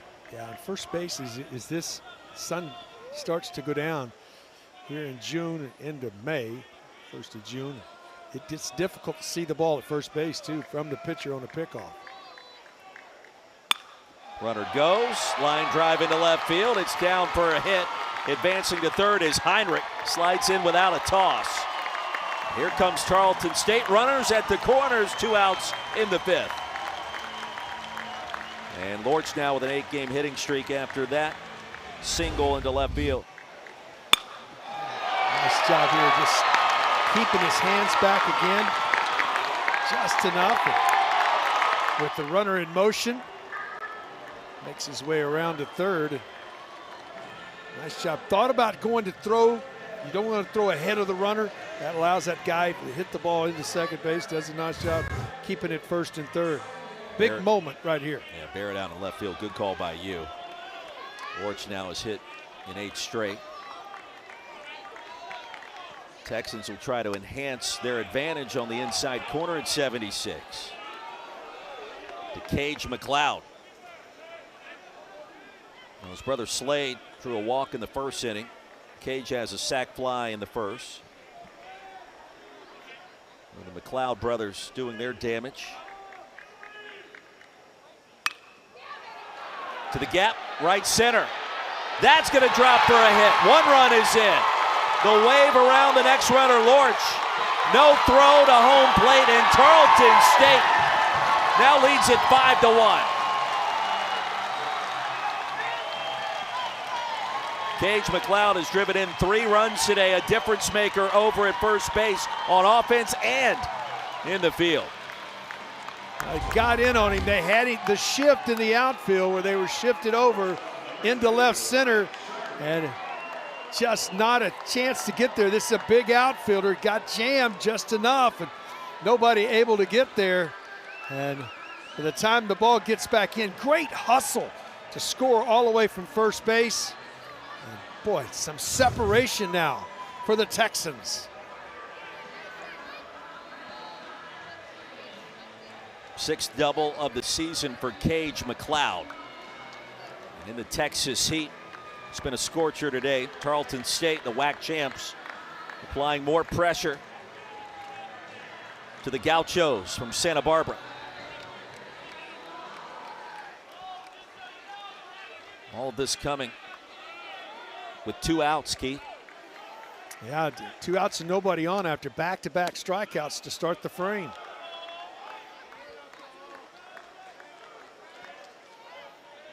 Mike Shirey 2 for 2. Average now above 310.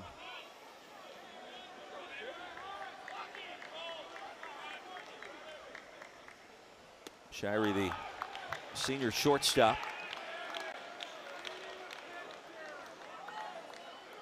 And in that 6-hole, he has dominated.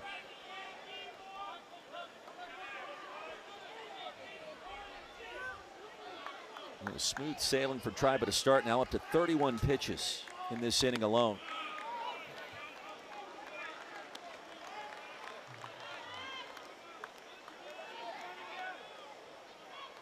These last 2 frames, just continuing the inning. The Texans just keep building innings.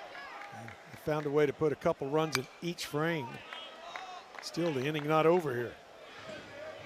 1 in the first, 2 in the fourth, 2 more and counting in the 5th.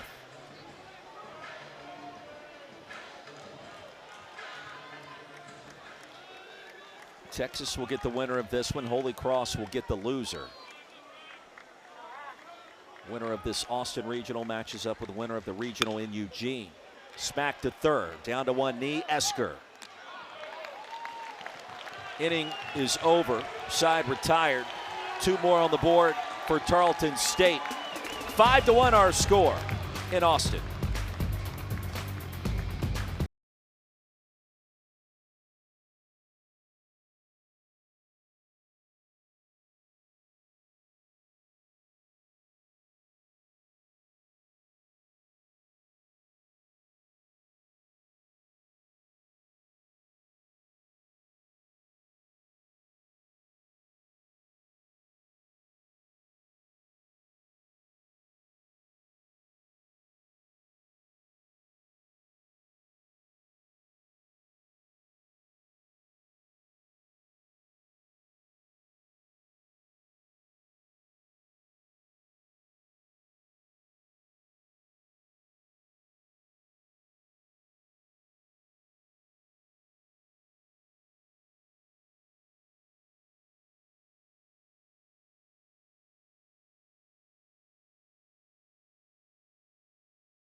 Boy, there is nothing that can help a pitcher more than infield defense. Outstanding leaping grab by McLeod. You come charge it, set your feet, make the throw across the diamond, and everybody gets involved. And oh, by the way, just make the play, and then how about this?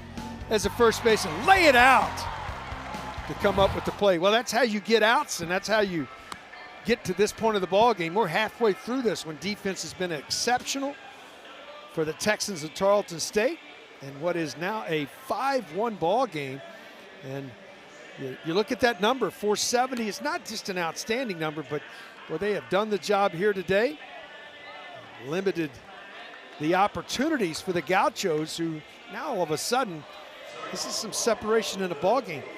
They're not a big home run team to get back into the game. They really string innings together. It's going to be tough to do at this point. Smink, Shirey. They were great. Slade McLeod, his brother Cage McLeod. You get an out, you get an out. Everybody gets an out in that infield with all of those plays that we've seen. It's been fun to watch. 9-1-2 will lead things off for the Gauchos. Still plenty of time left the Big West regular season champions. And Xavier Esker, his father David, the head coach at Stanford, in the house watching his son perform again, will lead it off.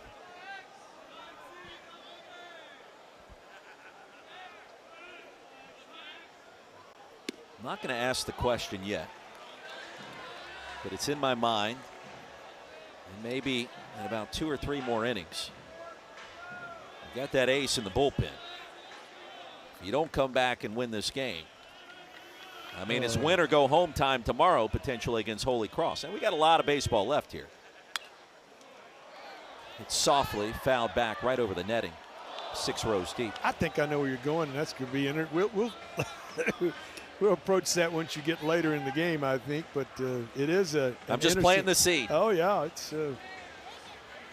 What do you do? What do you do with Jackson Flora? If you didn't start him today, get Holy Cross tomorrow. Do you think about starting him there? You try to save him for one more game. To left field, off a hop, and that's a hit. Esker's aboard for the second time, and a good start for the Gauchos in the 5th inning. Well, got to find a way to piece it together. And it's a good start, lead off base runner, and then get back to the top of the order. Well, underneath the sunglasses, Dad's happy. He doesn't want to show you the emotion, but a good start for the Gauchos. He's concerned about his team trying to bounce back here, trailing by 4. Lineup turns over for Liam Barrett. Barrett's 0 for 2. To the backstop, and Esker advancing to second on the wild pitch. Now that first indication of it's a hot afternoon, and that ball just came out of his hands, and I guarantee you, I bet he goes back and gets some rosin right here. He didn't reach down to get any rosin, but I'm surprised by that. It's that ball not even close. That'll prompt you as a catcher to go out and say, hey, that just slip or you're all right.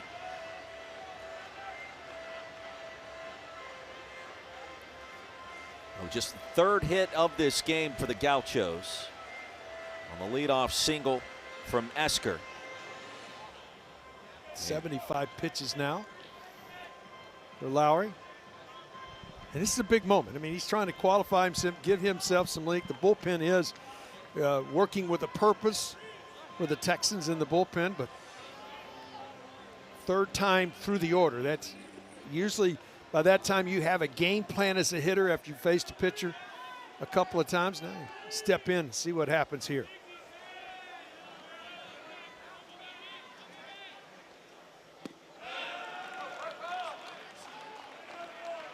Two 2-0 the count. Barrett, the sophomore out of Mountain View, California.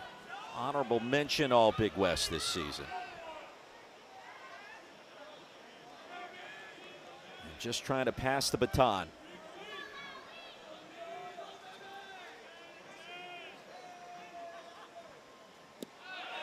Three straight out of the zone. And Lowry's starting to battle.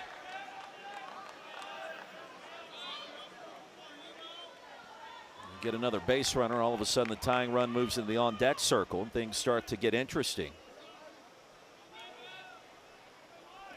We've talked about Santa Barbara's resume this year. Wins against UCLA, Southern Miss, Oregon, SC. And now runners at first and second. So Liam Barrett aboard for the first time. And now here comes the bat of Rowan Kelly.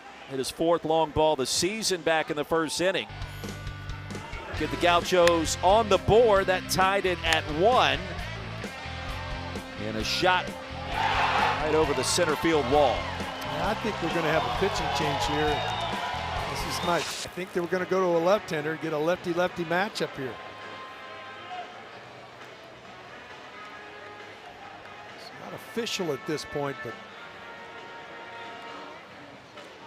79 pitches, Fuller Smith on the mound and makes the call. And the first call to the bullpen for Tarleton State. So a big moment, bottom of the 5th inning. 2 aboard, no one out.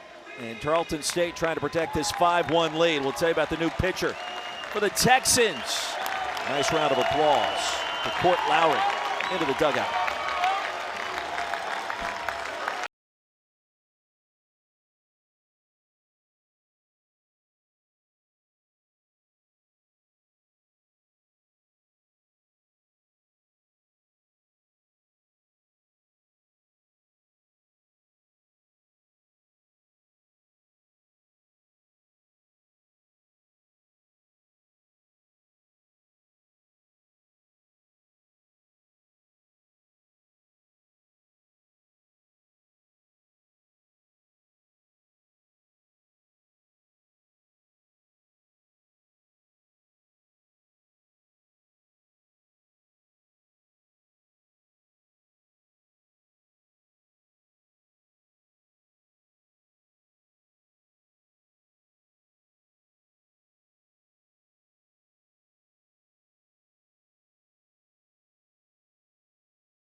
Welcome back to the NCAA Baseball Regionals presented by Capital One on a Sunsplash Friday evening in Austin, Texas.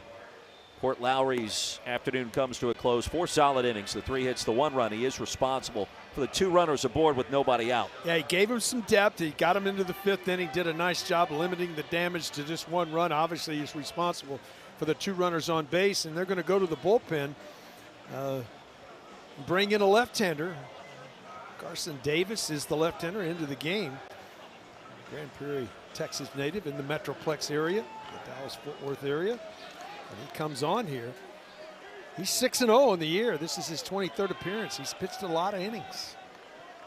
Keith, you look back at his last 5 appearances out of the bullpen. 4 of the 5, he's given up at least 1 run, if not 2. So something to watch, given the magnitude of this moment where it feels like the first time since the first inning where Santa Barbara's finally got a little mojo on its side. Now that little throwback to second base, everybody says, why would you do that? That's to see if the hitter is exposing and showing bunt. Esker at second. Barrett at first. A single and a walk, and here's Kelly. Got a good eye. It's good in lefty-lefty matchups, and what we have right here. And again, you see how the shadow is kind of tilted towards first base in these last 15 minutes. Sharply to first. McLeod again. They'll get one at second, and that's it. Well, Cage McLeod has been a vacuum at first base today. That's just that's a big-time play. That easily could have got into right field, and nice job to his right. And not only that, he gets the lead runner to go with it. A lot of times that would have been like a sacrifice if he just gets up and goes to the bag, but goes to second base, gets that lead runner. Outstanding defense we've seen in this infield. Esker now at third. You got Kelly at first. Still a massive moment in this one for William Vassar. Senior out of Fort Collins, Colorado. Began his career at Memphis. Charged to right field. Ballpark will hold it. 3 steps shy of the track. Deep enough to bring home the run via the sac fly. That'll make it 5-2. Heads up base running by Kelly, who now advances to second on the play. And the Texans will trade a run for the all-important second out. That was excellent base running. When he saw the throw come back toward the plate, he takes off, and when he sees that, he knows he's going to get into second to get into scoring position. You need an out to limit the damage on the other side. This is a big opportunity. 5-3 is a lot different feel than 5-2. It just gets you within 2. Let's see what Nate Vargas brings to the plate. Second team all Big West. One of the top hitters in the conference late in the season. The inside edge at 89 for strike one.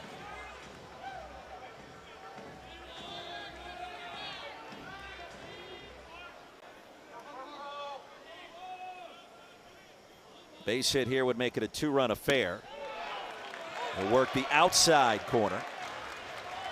0-2. Well, you come to the plate, lefty-lefty matchup. He paints you on the inside corner, and then he paints the out 17 inches away on the other side. Offensive timeout here.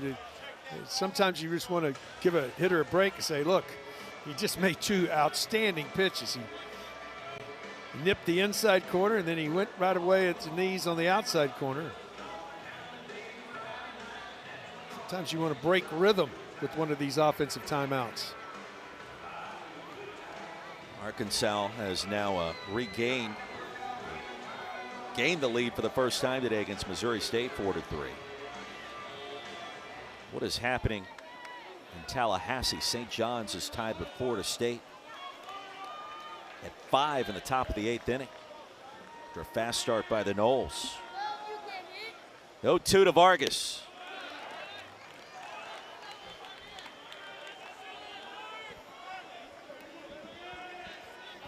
He went to a cutter that time, but not close.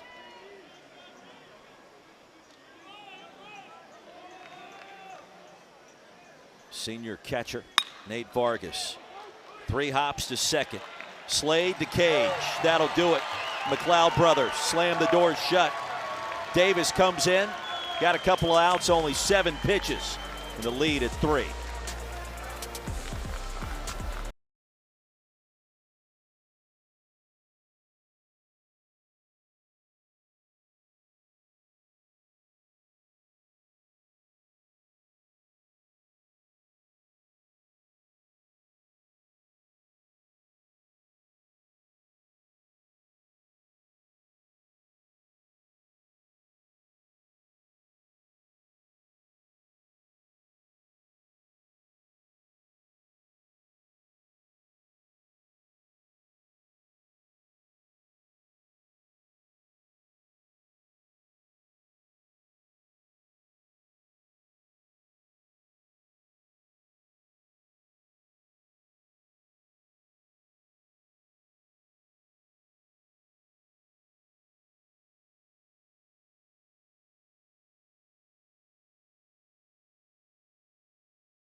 Take it back to the 4th inning as Sergio Guerra leads things off in this frame, and part of the difference between these two teams, 2-run shot to left field, right over top of the wall by about 3 feet, and the difference with his 8th home run of the season.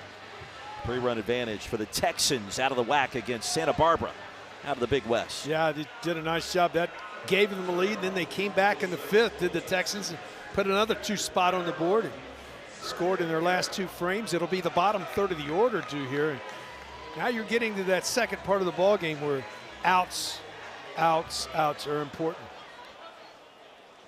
Didn't mention the job enough that Carson Davis just did. 7 pitches, 3 outs, inheriting the 2 runners at first and second. Just slammed the door essentially. Yeah, surrender 1, but let's get the outs.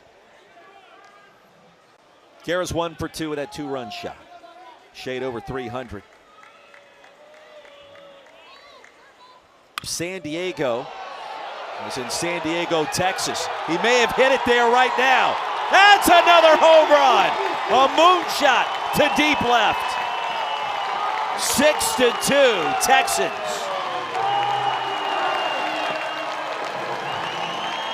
Boy, off the bat, the crowd started to roar. Right over the hook 'em.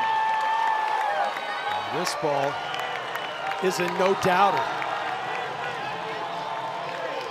Lands in the street. high exit velocity, high launch angle. Touch them all. A little bit more swagger with that one. Stop to admire. Why wouldn't you? It's the third athlete today that's had multiple home run games. It's the second of the season. I was thinking that as well between Anthony Pack Jr., Aiden Robbins for Texas earlier. By the way, Pack hit 3 if you missed that. Robbins hit 2, and now Guerra's done the same thing. Smink over to left for out number 1. Well, how big of a deal is that to get that rebound run? You score right as Santa Barbara sliced into that lead. Yeah, it feels like the momentum might have changed, and all of a sudden you get a quick one.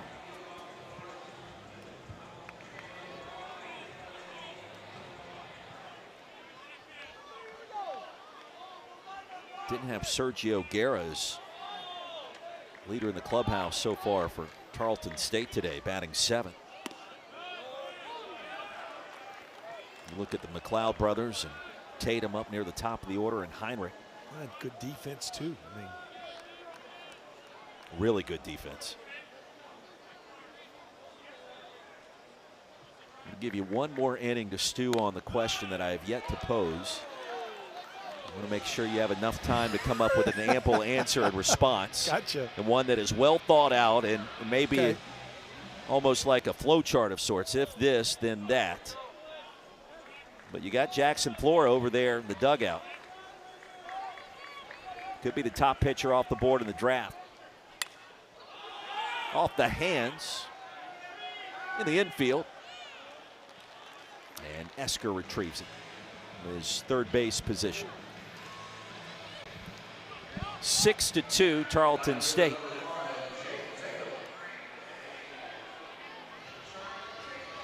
Can I give you one more on the upset in Auburn? Milwaukee, RPI this year after that 5-23 start. Came into Plainsman Park at 238. Let me repeat that. RPI for Milwaukee at 238. Auburn was number 3. I mean, I don't know if that's a 16 over a 1 in terms of a basketball translation, but maybe a skosh bigger than that. I never heard of such. And all the time we were doing it, I mean,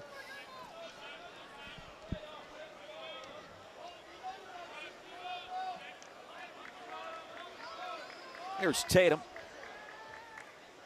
Struck out a couple of times after a hit in the first. It's hard to fathom. It's just one of those things where you look at it, it's just hard to fathom. That's been the kind of day it's been.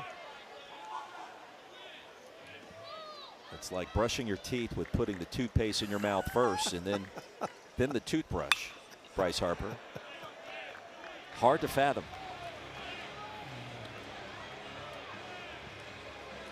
Doesn't quite make sense. I think somebody reaches out to him. Maybe it's another ball player, like maybe David Ortiz, Big Papi. I was on an elevator with him in the Atlanta airport like a month ago and leaving the Delta Sky Club. All of a sudden, Big Papi hops on. I'm like, wait, what? Papi? Big Papi, what are you doing? He's going back to Boston. Called a game in Atlanta that day. Like, does he call Bryce Harper and say, what are you doing? Like, he would be the kind of personality that would see that on social media. Make sure you take a marker with you and mark the toothpaste. 22nd pitch that Tatum has seen today. 2-2. And that's the second biggest upset. Topping the list is St. Mary's over UCLA and the first #1 overall seed to lose its regional opener 27 years. Little high cheese. Tatum couldn't lay off of it. But Sergio Guerra happened again. Have a listen. His second homer.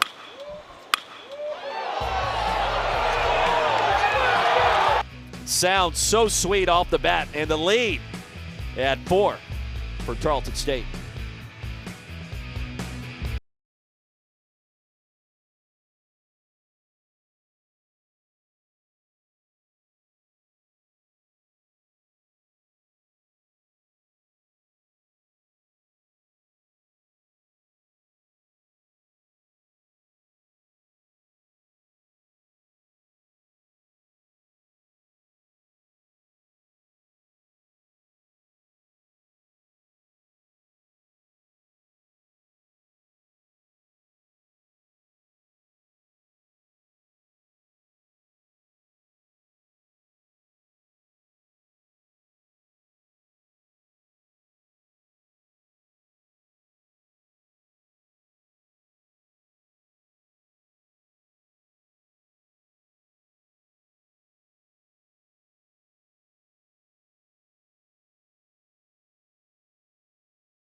Destination Omaha, the road underway.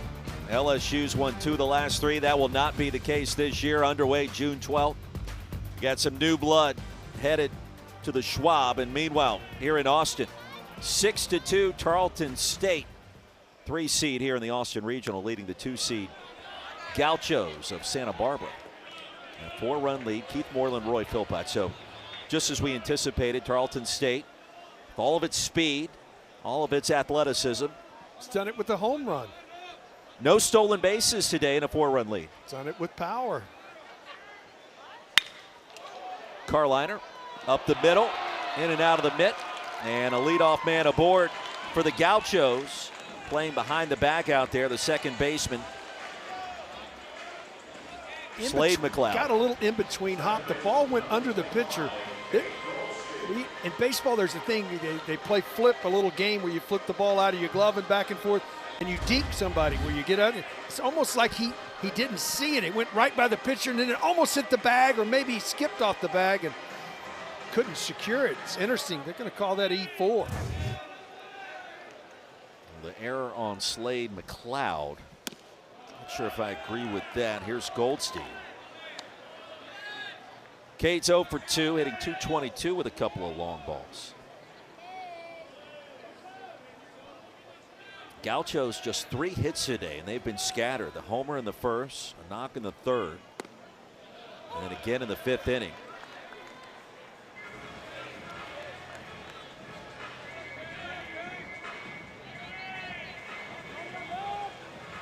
You were playing at Texas in the bigs for all those years. Did you ever see a shift? Was that a thing back then, or did that really just become mainstream in the last 15 years? I think you saw the outfield move more when I played, where they really would look at spray charts and outfielders and move guys to different spots. But you didn't see the infield move that often, that big. They did change the Carliner grounder to a knock, and I would agree there.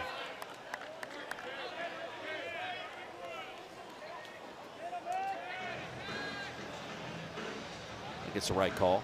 I do too. I think he was in between and just got, we didn't see it. It acted like the ball got up on him in a hurry.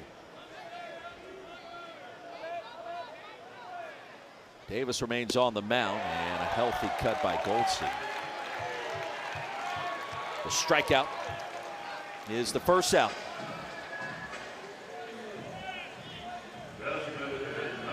That was Jonathan Mendez. We had that happen in basketball this year. NCAA tournament. We were doing a game at Ohio State, second round, and we had a player made a basket, And on the inbound, stole the ball. Attempted a layup, missed the layup. Other team got the rebound. She stole it again and scored. And on the stat tracker, they treated it as a missed shot and a rebound, and then somehow didn't give her the second steal. This one's got a chance all the way back, and this one is gone. And a brand new ball game. Mendez goes yard. Here come the Gauchos. His third of the season. And it's now 6-4. This ball is absolutely crushed. It left the bat. There was that unusual sound that you can hear. Doesn't hit many, but this one, deepest part of the ballpark, it's 405 in that corner right there. And it's out of here onto the tarp, and just like that, we got a different last 3 innings. Different indeed. So the Gauchos now with a run in the first, one more in the 5th, 2 and counting in the 6th to get back in it. And here's Nunez just to finish the story. Scorer scored it wrong. Players should have had 2 steals. It was Hannah Hidalgo who led the country in steals last year. We go to the break. I sent a note over the score. I'm like, hey, the official score, the scores table, that was wrong. You need to change that to 2 steals and the bucket by Hidalgo. It wasn't whatever they originally ruled, and I'm thinking this is just going to go off into oblivion. They won't change it. 15 seconds later, the switch. There you go. Looked at the replay. Served to second, McLeod to McLeod. Jonathan Mendez. He just gets great extension. You can see it right here. Break a ball, and again, the term up. When it's up, you see guys get great swings, and boy, he got great acceleration on this. And this is the deepest part of this ballpark. 2-run shot. They've won the innings. Inning not over. All of a sudden, we're going to last third of the game in a 2-run ball game. Yeah, it feels a lot different. I was going to say Mendez last year put up big power numbers, 17 doubles and 11 home runs. Both of those marks led Santa Barbara. And this year it's been a bit of a different story. It's 40 the start of the season. Back to Xavier Esker. I mean, Keith, you could feel this one sort of slipping away after that last homer by Guerra. And now it's game on. It is, because you still got lots of outs to get on both sides.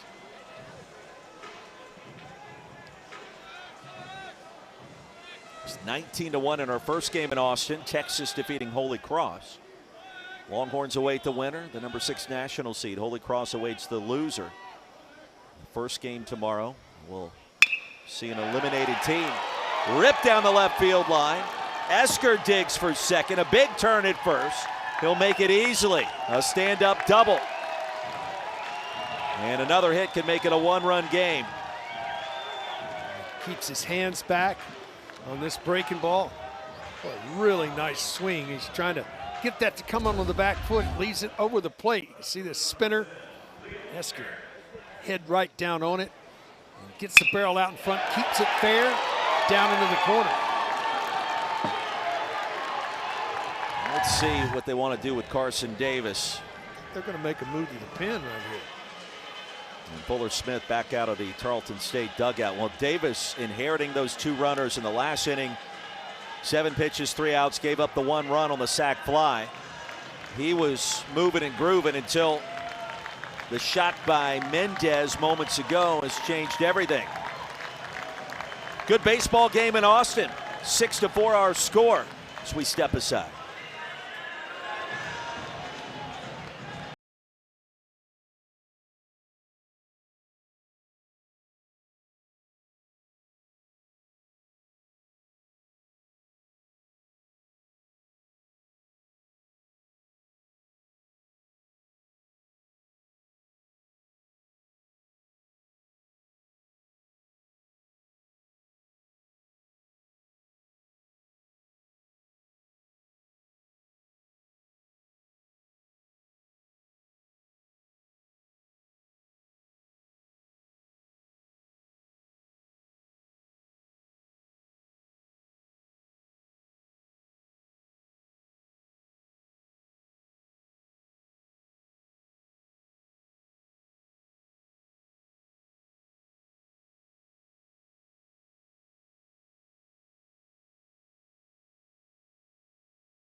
Well, back and forth we've gone between Tarleton State and the Gauchos of Santa Barbara. Emotions running high. Home run hitting contest between Sergio Guerra and Jonathan Mendez. Gauchos are back in it. It's been a fun start, an entertaining start in the Austin Regional. The winner gets Texas tomorrow. The loser gets Holy Cross. And our new pitcher, the closer for the Texans, Anthony Trado. Well, you look at Trado, the 6'2", 200-pounder. He's a guy that's got 7 saves. This is his 26th appearance, 3-0 record, 3.12 ERA. He's got 62 strikeouts in 49 innings of work, so averaging about a strikeout and a third per frame. He doesn't walk many, only 16 walks in 49 innings, so he's going to be asked here, in my opinion, to get a 10-out save. He was lights out in the WAC tournament. 2 games through 5 1/3, gave up just 1 earned run with 7 strikeouts. A 10-out save sounds like a tall task in this heat. You do. You know how important it is to win game 1. And he's facing the top of the order in Liam Barrett. To the backstop. And between the wickets, allows the runner to advance to third with Esker.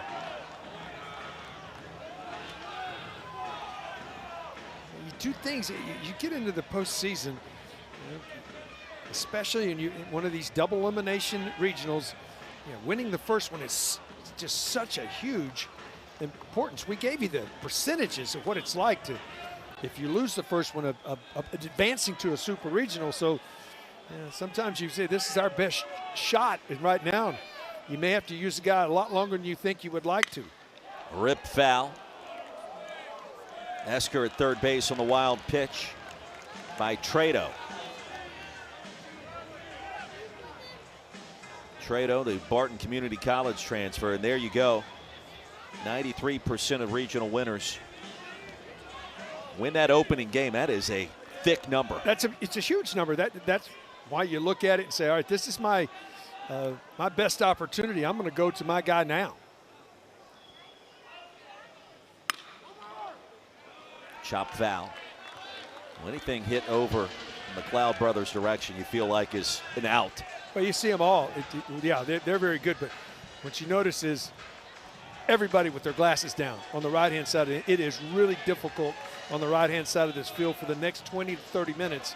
It's a time where you got to get your bill of your cap down and put your sunglasses on and concentration. You see how the shadows now erupting and spilling over the diamond in a different manner compared to earlier in the game. Good block by Guerra. Yes. He's done it all. That saves a run. 6-5 ball game's a little different feel going to the last third. And a nice job of just getting his body in front, smothering. What do you mean by that? He took the spin off of it where it couldn't go anywhere. Tense moments in the 2-2. Trado. Oh, good hack. That was a good swing. Didn't square it up. Took a really good swing. Gauchos tonight without a hit with runners in scoring position. Barrett, love to change that. At the depth of the infield, everybody back to cut the ball off.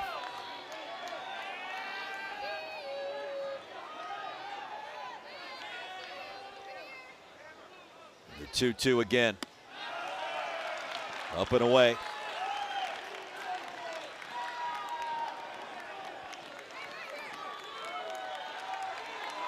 Boy, every pitch magnified. he's getting that intensity, isn't it?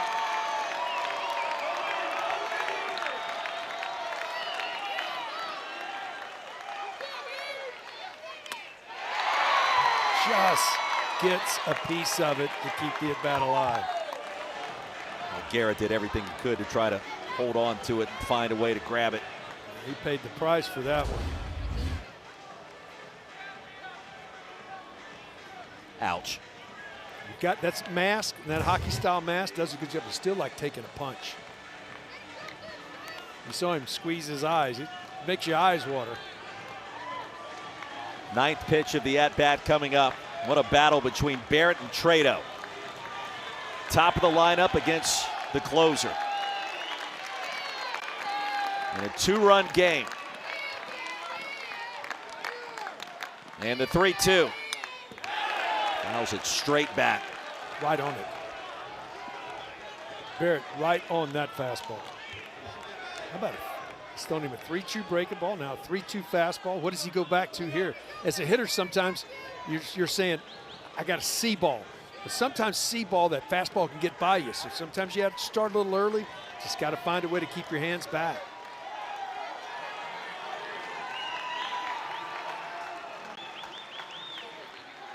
And the payoff off a hop. McLeod to McLeod again to retire the side. But the Gauchos strike back. A 2-run shot from Mendez. They are back in it. 6 in the books and a 2-run lead for Tarleton State.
Good game, Brewitt, back in Austin. Second matchup here in the Austin Regional. 6-4 Tarleton State leading UC Santa Barbara. Keith Moreland, Roy Philpott. And the Gauchos attempting to tie their largest comeback of the season. Trailed at one point tonight 5-1, and they just kind of chipped away at that 4-run deficit, and they've sliced it down to 2. They got to throw a 0 up here. I mean, you get to the last third now. This ball game very much in doubt. So, but you're going to come back. You got to get a 0 on the other side, and you just want to keep scratching. If you can find a way, scratch another one out here, and build that lead again. I got poison ivy about 2 weeks ago. You're making me want to scratch right now. With don't talk to me. I didn't know that. I was that close to you, and you got poison ivy. Now you tell me. Slade McLeod will lead things off. Be 2, 3, and 4. Tarleton State just a rising power in the mid-majors.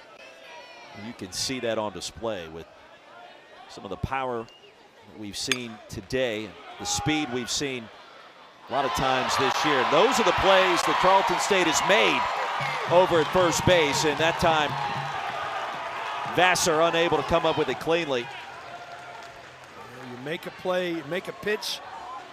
You got to make a play to get an out. Just forced it a little bit, looking back into that sun, and you can see it right here. You come down, and he's trying to, he got too big of a hurry. Catch it first. You see him going to the bag, and those eyes come up, and he knew it right away. And now, what the conversation is about here, there's no interference and any opportunity to. Well, the runner did not interfere with the play. I would agree. An initial ruling in E3 on Vassar. And now we're going to have conversation. Umpiring has been solid And really good so far. Augustus Griffin calling balls and strikes. You got Nate White over at first, Mike Jarbo at second, Jeff Head at third. Looking back towards Andrew Checketts, the skipper for Santa Barbara. And let's see. Could ask for a review here. Santa Barbara is challenging the ruling on the field of safe and that the runner touched the incorrect base. The previous play is under review.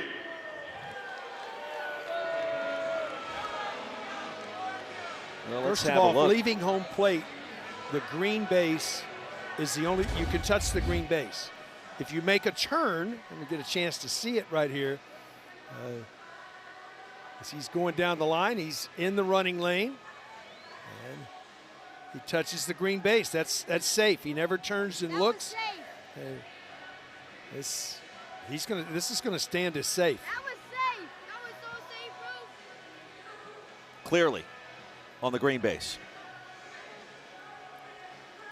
You have that right as you're going around. Now, if you're going to second base and you're turning the corner, you got to hit the white bag.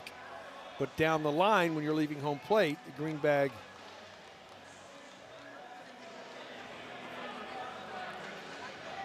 Now this should be quick work. The command center.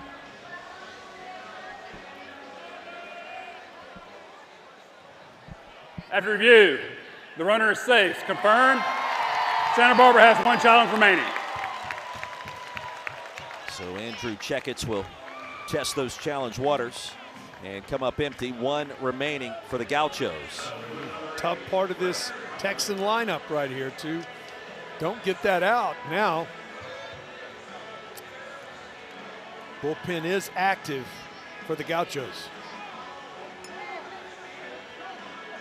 It's been Cole Triba giving up runs now in the last 2 innings.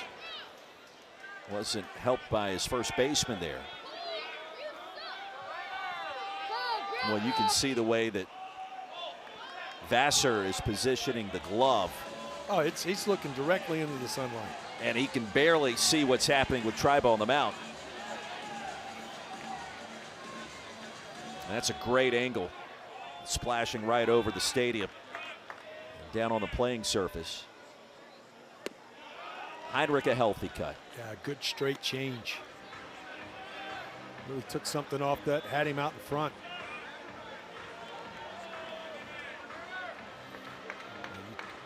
Bullpen can get ready in a hurry. I mean, it's hot as it is. You threw 3 hours ago, you're still got a sweat going. You're talking about the broadcasters or the pitchers down there? Well, that's happened since 11 o'clock this morning.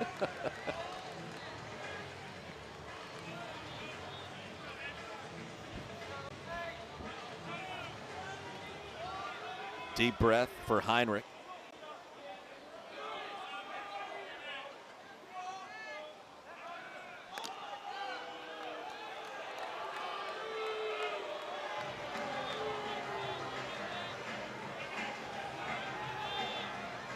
And if you try, but you gotta be a little careful throwing that way. I'm not sure that McLeod or Vassar can really eye what he's doing cleanly. To right center. And Kelly is there. NCAA Regionals coverage for all 16 sites continues tomorrow on ESPN Plus, the ESPN app. For more information, visit ncaa.com, the home for all NCAA championships. I've read that for about a decade, and the number 90 was on there for about 9 of those 10 years. Now it's gone. I still want to say 90, but now it's just all NCAA championships, in case you're wondering. Here's Carson Lorch. Doesn't sound like you were overly concerned, and that clipped him.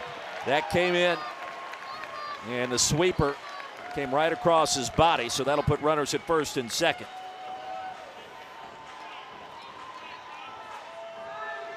Well, the last one of those 90 a year happens in Omaha. I can give you credit. I can tell you that. We like that. We'll be watching. So now you have McLeod reach on the E3. Lorch gets tagged by that pitch. And you got 2 aboard without anything happening for Cage McLeod. He drove in 2 his last time up with the double.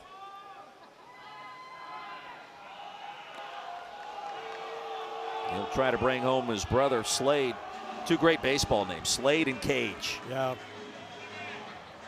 This Texan ball club just comes at you. It just keeps giving you what you give them, and they'll go earn stuff, and there's no easy outs. To first, they'll get the runner at second. The throw back to first, that nearly was a double play, and much closer than I was anticipating. And so Vassar bounces back in that sequence.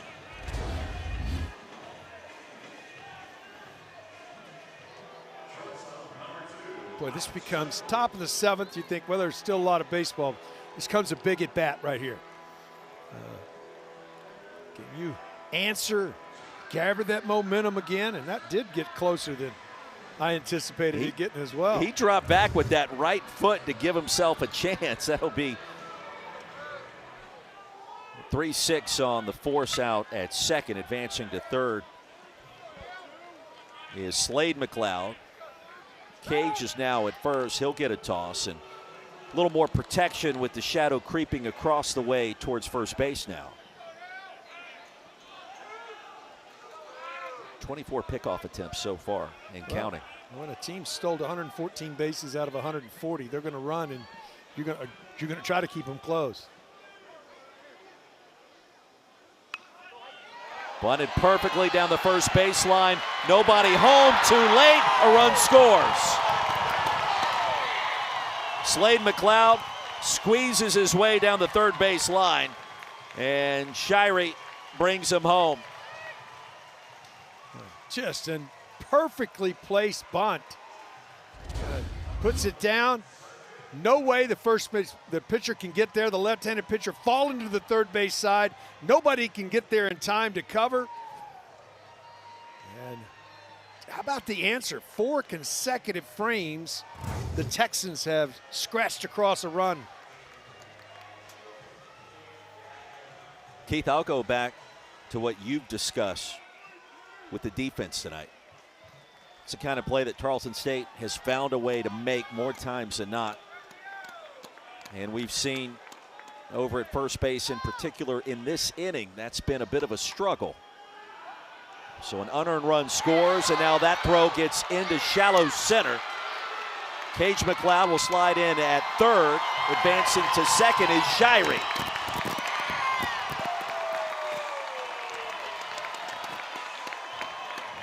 Compound mistakes. Has made a nice little inside step move, but as he made his throw, his back up. You see the inside step.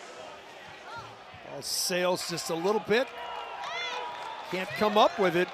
That's going to put runners at second and third, and they're going to intentionally walk the guy that's got 2 homers under his belt today. That'll load the bases for Smink. Well, Raphael Smink from the Netherlands has got some pop in his bat with 6 home runs. Really has started to emerge over at third, and here comes out of the dugout Andrew Checketts for the Gauchos. Well, we've seen the E3, the E1. You saw a batter get hit by a pitch in Lorch. And then Shirey, the bunt single, bringing home a run. And now the base is juiced. This inning has had a little bit of everything. It has, and they're going to stay with him here. It's interesting. I mean, it's, to me, very much on the line right here, because anything into the gap right here could separate this ball game.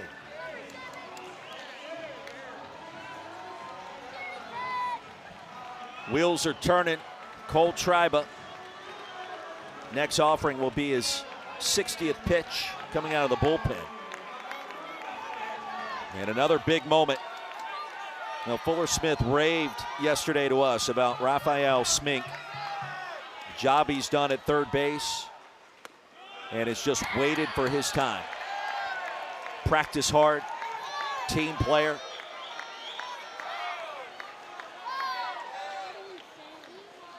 Played in the Netherlands, the academy called the Amsterdam Diamonds. European under-18 champion. Came over to the States, 4th year in America. After a cup of coffee at Panola College. He's got a quiet confidence about him. It does. And how about making them coming across the pond to play the game? Cloud at third, Shirey at second, Guerra at first. 2-1. 4th time this season, Smink has batted with the bases loaded. It's 1 for 3.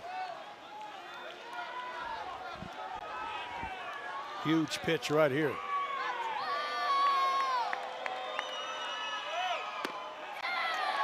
Inside, ball 3. One more out of the zone results in another run. What do you do here if you're Triba?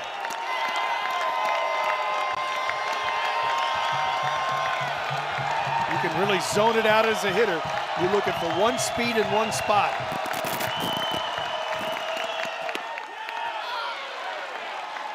I believe he was taken all the way right there.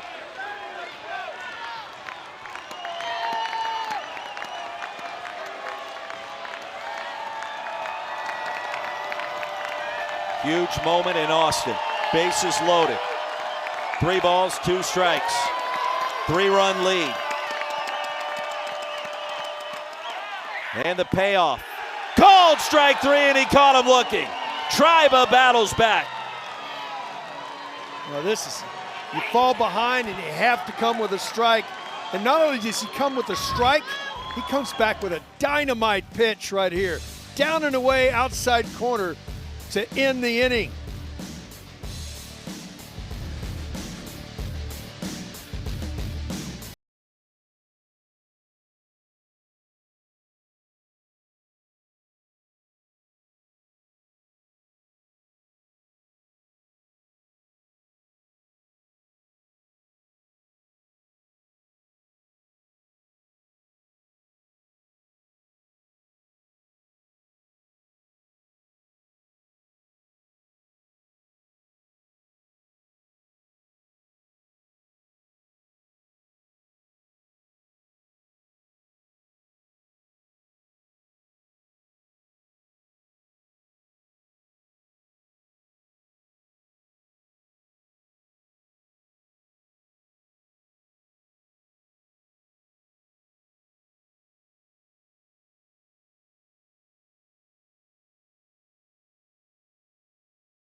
Welcome to Squeeze Play. All the highlights, all the big moments. You got a chance to have some big-time fireworks. 6 to 8 games on the screen at one time. You're going to be locked in for that. The season on the line. Hashtag Squeeze Play. Send us some tweets. Maybe we'll put you on the social wall. The storybook season will continue. Oh, we're getting quadratic. There's no doubt about it. Squeeze Play, the place to be. Our bracket in Austin with Keith Moreland, Roy Philpott, Texas. Won by 18 runs against Holy Cross earlier today, awaiting the winner. This matchup between Santa Barbara and Tarleton State. Holy Cross awaits the loser of our game tonight. An elimination game tomorrow at 2 o'clock Eastern. 7-4 is our score. Tarleton State leading UCSB in a Big West versus WAC matchup. A couple of Texas fans doing their own personal scouting for their next game tomorrow here in Austin. Horns have something to prove after what went down last year. Eliminated by UTSA. Rowan Kelly. Oh, it was gobbled up and then dropped by McLeod at second. Now Slade has been on point today. Bobbled that one in a great start for Santa Barbara here. Well, take advantage of the miscue, get a free out or a free base, without an out. This is one as a pitcher. You made your pitch, you put down and had all day, and just in the transition from the flip to his hands, just a little bit lackadaisical, and don't get an out on a play that should have been an out. The second error of the game for the Texans. And the E4 have the Gauchos in business. Here's Vassar. That's a good breaking ball right there. That's his bread and butter. When he needs to make a pitch, he's going to go to that hard slider.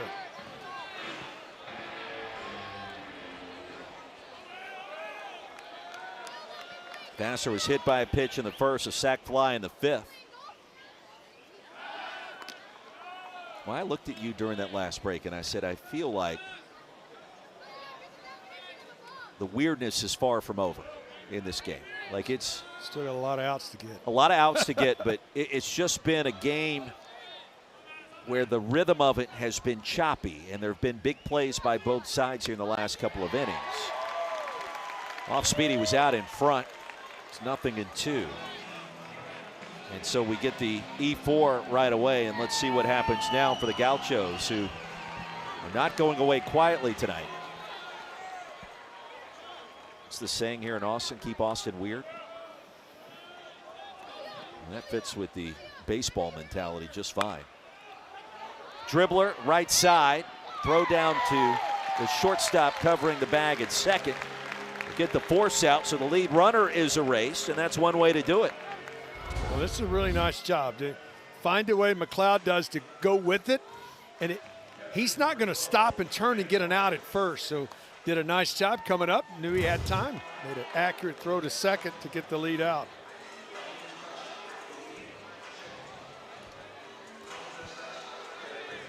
Vassar aboard on the fielder's choice. Kelly thrown out at second, 3-6. Here's Nate Vargas. Another upset to tell you about. The Seminoles of Florida State fall in the Tallahassee Regional. Wow. It has been that type of day. The St. John's Red Storm out of the Big East supplying the fireworks there. They were down early 5-2, came back and tied it. They end up winning it. And this may go down as the day. 6-5 was the final, but the upsets we have seen, two of the top four national seeds falling in their own regionals, UCLA and Auburn already. We got more ball coming later tonight.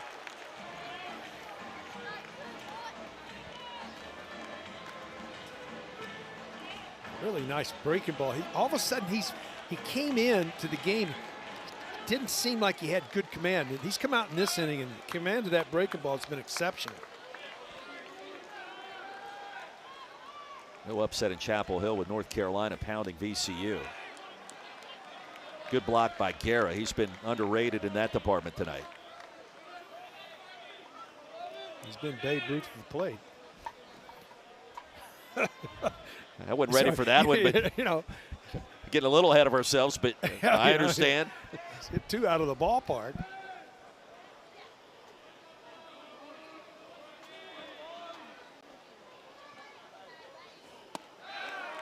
Two and how about this score? Hattiesburg, where Southern Miss has also lost earlier today. The Gamecocks of Jacksonville State leading Virginia 9-0. Jacksonville State is a really good baseball team, folks.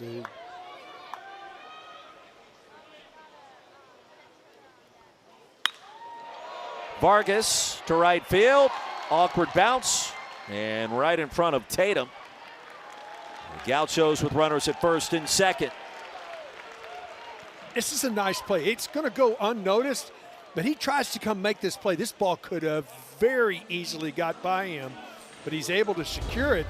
Watch this. This is a sinking liner, and he thinks he's got a shot at it right here as he comes. And, boy, that ball could have eaten him up and gotten away. He keeps it in front, able to make the pick, and keeps it at first and second. But here come tying run to the plate now here in the seventh. Pinch hitter in Colin Bazzizo. And that'll result in a mound visit for the Texans. So the tying run up to bat, and this game has teetered with momentum between both squads really the last 3.5 innings, and it has not stopped bouncing back and forth. 60 feet 6 inches away. Nobody has come in and taken control. They've sort of pitched behind. They haven't been able to command the things they need to do, and all of a sudden we've had scores in, what, 6 out of the last 7 frames. Somebody has put a run on the board. So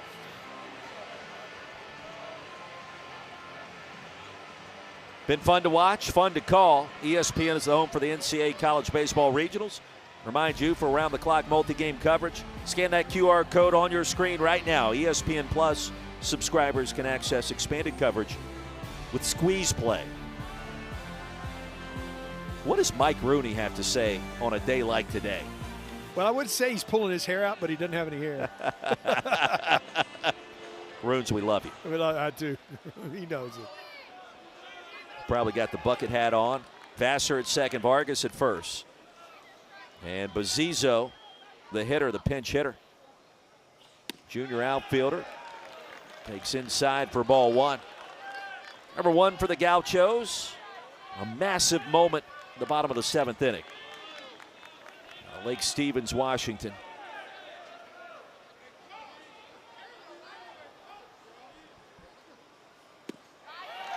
Good bender right there. Right over the top. Got that nice tilt at the end of it. Good hitter. Bazizo hitting .325 this year.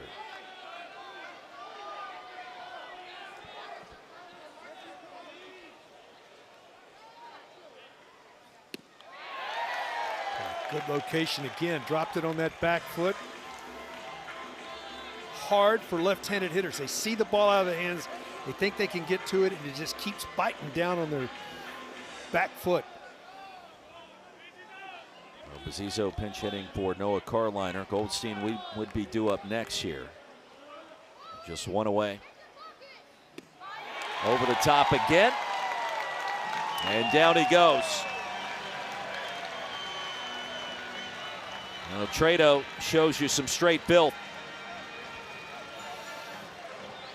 Now you're another left-handed hitter coming to the plate, but you've got to notice if you're sitting in the on-deck circles, that's what he's going to try to do to me. You got to make him elevate, lay off. You see it down low, you got to lay off of it. Easier said than done. Still runners at first and second. Cade Goldstein, 0 for 3. Ooh, went up to call it a strike and backed off. Augustus Griffin, I thought he was going to signal in the zone there, and he did not. I think every person in attendance here at the dish felt and thought the same thing. See if it makes a difference.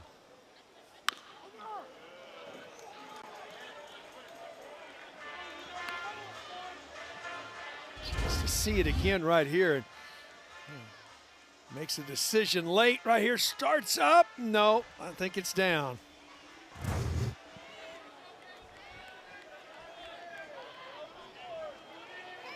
Umpires have done a great job in the 2 games we've called today. Strike 2. That's a dynamite pitch. You see why he has the saves, what he's meant to this ball club. Got a little moxie on the bump. He does. The ability to drop that breaking ball in on you. Swung on and missed. Back-to-back strikeouts. Trado with a fist pump and a yell. Gauchos strand a pair. Anthony Trado, the real deal. Went to the slider exclusively and got big outs with it. Back-to-back Ks to end the frame.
Welcome back to the NCAA baseball tournament presented by Capital One on what's turned out to be a beautiful night in Austin, Texas. A beautiful game and sport that we call baseball. 7-4.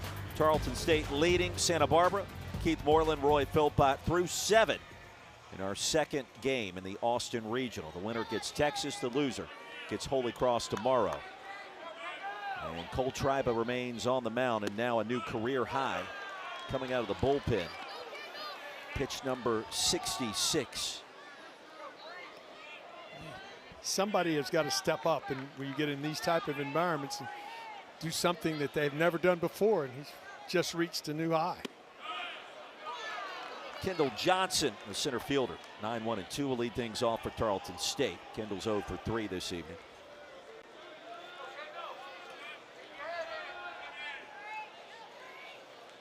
Sun will set in about 30 minutes from now. It's still 88 degrees, a little warmer on the playing surface. Yeah, it's nice to have that sun going. If you're a player, you're still warm, but you can. It's a lot cooler than it was. A little breeze out of the southeast. Feels more like 92. Sun setting here in Austin. 8:26 tonight local. As Triba records the strikeout.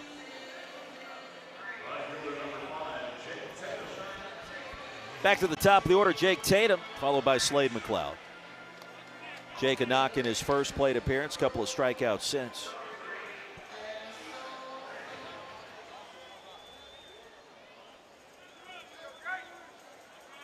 The 7, 8, and 9 due up for the Gauchos. Bottom of the 8th inning. That one ripped foul. Curious what the headlines will be tomorrow, beginning which could be a very eventful Saturday where national seats like Auburn and UCLA, Southern Miss, all playing early, all the ropes. Season's on the line.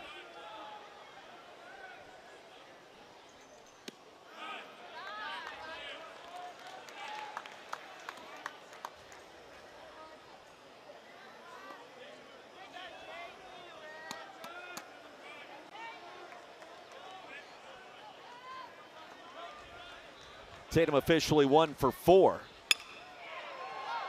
And to left field. Liam Barrett is there.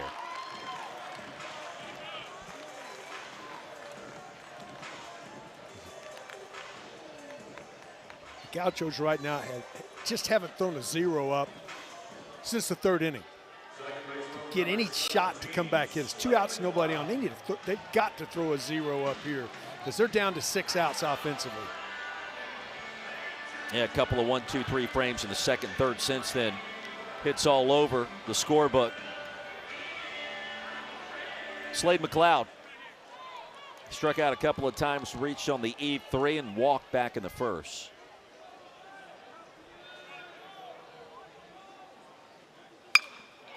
Hammered into right field. That'll sneak on through for a hit. McLeod a big turn at first. Digging for second. There's the throw. Not in time. That is Tarleton State baseball in a nutshell.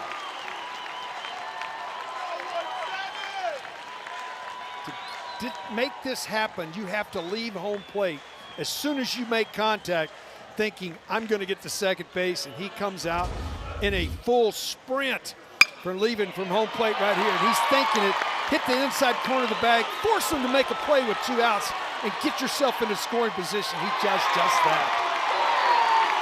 Now, for those just tuning in on Squeeze Play, Tarleton State champions of the WAC, their first ever D1 NCAA baseball tournament appearance.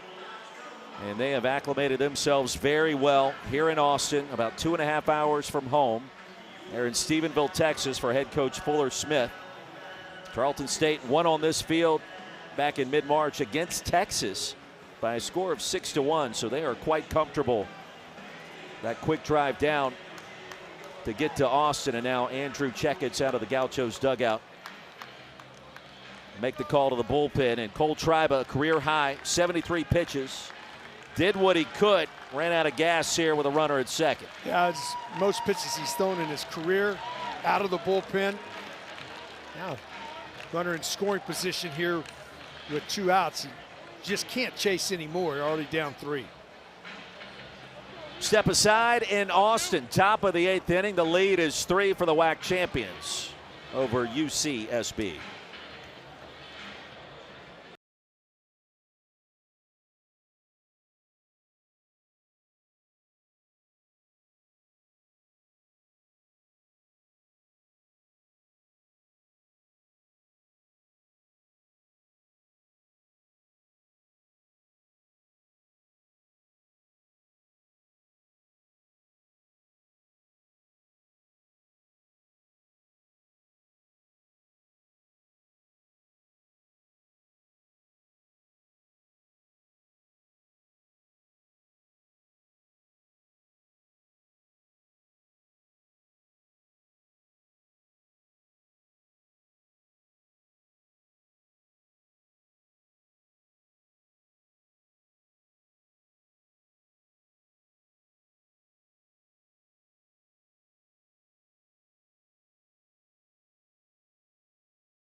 Chase Hoover began his college baseball career at TCU, transferred back home to Santa Barbara, making his 23rd appearance out of the bullpen tonight for the Gauchos. He's been outstanding. 1-1, 3.07 ERA. He has earned 4 saves, 44 innings of work. He struck out 54 batters. Opponents are only hitting .229 against him, and he's got a tough customer coming to the plate here. Heinrich 1 for 4 in this one. RBI leader, average leader, pretty much every offensive category. In fact, they may intentionally walk him to start, and they do.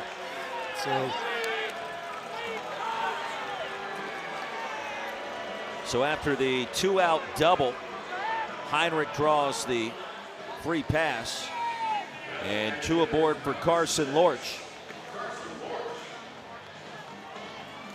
292 on the air with 4 homers and 30 driven in, and another massive moment late in Austin.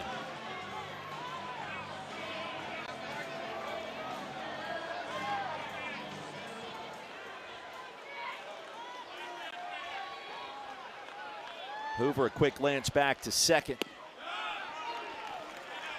Lorch hitting 182 versus lefties this year.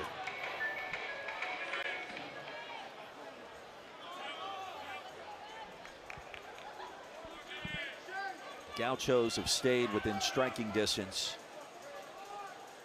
1 on the board in the 5th, 2 in the 6th. And every time Tarleton State has bounced back with a rebound run. Got answer. They've found a way to answer.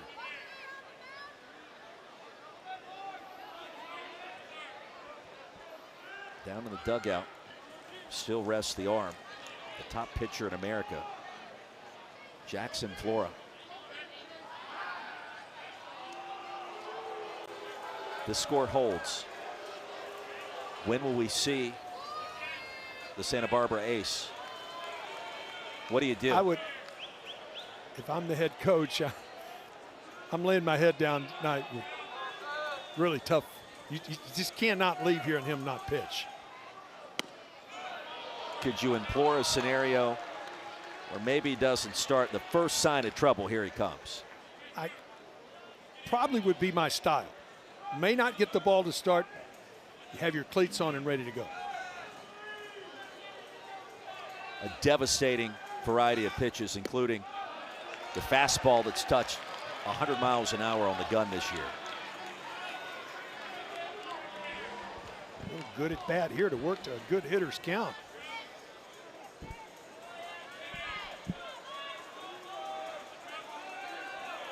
Slade McLeod at second, Heinrich at first, and the 3-1 spiked it.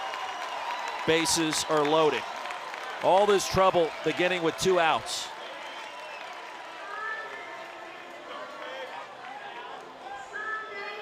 And nothing has come easy tonight for Santa Barbara. It has not. You intentionally walk a batter to set up to see one guy. You're hoping you don't walk the next one behind you to do it. So all of a sudden, this is huge. It's a huge moment in the game. And obviously, you're already going to chasing 3, but you don't want to be chasing any more. And Cage McLeod, the hitter, 1 for 3, but he's got 3 driven in. 1 on the sac fly, and then 2 on the 2-out double in the 5th inning. Well, he's been clutch in a variety of ways this evening.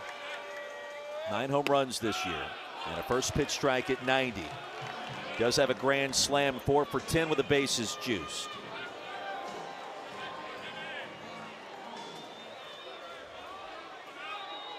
In every pitch the last 3 innings has felt like it's 4th and goal.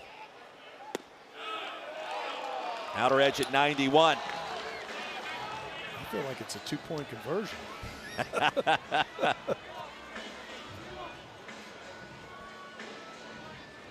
Did you ever score in your playing days on the gridiron? Did not score. It's a strong safety. Keith Moreland. A long time ago. Tense moments in Austin. Oh, and he's going to try to steal home. The throw is in time.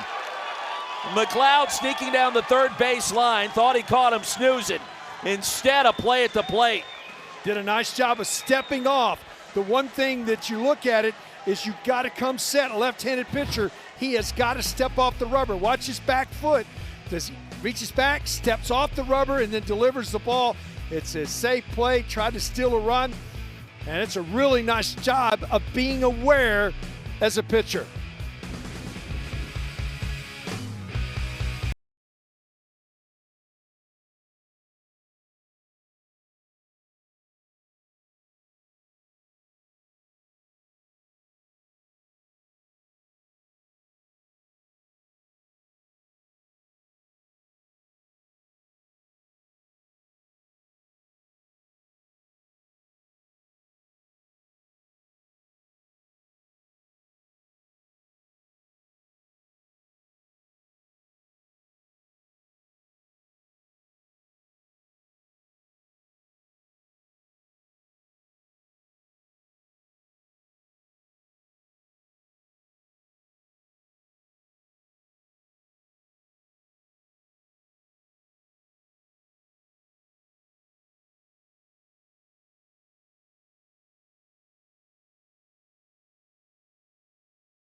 Well, Fuller Smith and Tarleton State make a living on being aggressive. That tops the cake there when you take a look at 0-2 count, bases loaded. You got the pitcher struggling to find the zone, trying to steal a run at home plate. Well, he takes off early, but the key to that, they're trying to get the pitcher to make a mistake, to come set and panic and deliver the baseball or not step off. And did a nice job of getting his back foot off. All he's got to do is lift it, and then he delivered the ball to the plate, get the out at the plate. 0-2 count is being ultra aggressive. Jonathan Mendez will lead things off. Trado remains on the mound. Fly ball to deep left field. Heinrich retreats for the first out. Just caught it a little bit. Mendez out on the end that time on that cutter or slider. Stays in the ballpark.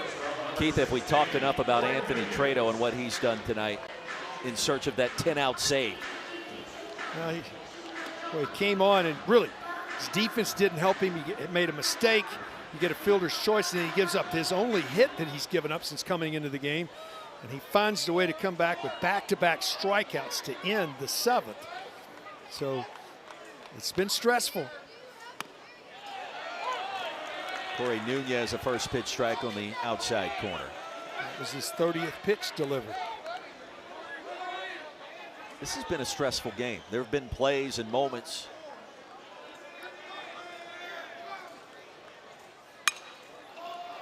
Popped up on the right side in foul territory. Right on top of the dugout.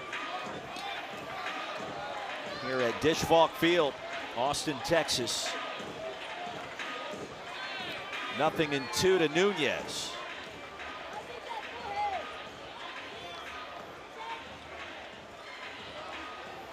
Tied at 1 until the top of the 4th inning. Then it became a 5-1 affair. Gauchos started chipping away. Here we are at 7-4, and it's getting late. Nunez, a shortstop, 279 hitter. And Tarleton just missed. That's his bread and butter, and he went right back to the slider and just broke it off the plate away. You see the smile? He felt like he might have got a piece of that plate. Didn't get the call. We were in Hoover, Alabama a week ago. We go to the ABS, the challenge system, and let's see. SEC utilized that for the tournament inside. I thought that may have grazed his helmet for a moment. Did not. It came awful close. I mean, there was a sound I felt like I heard, but just right over the top, and it touched the glove. The catcher, Guerra.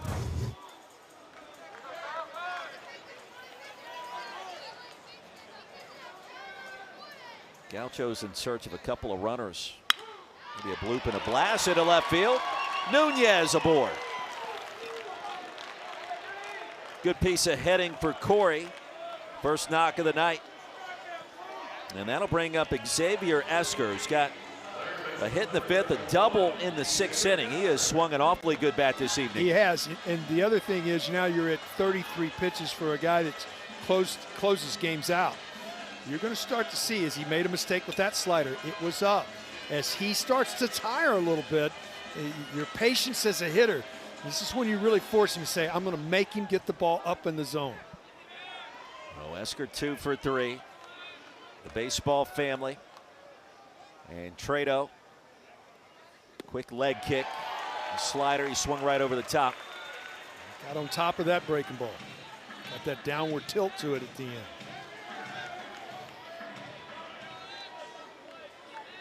Esker reached in the 2nd inning too. He was hit by a pitch.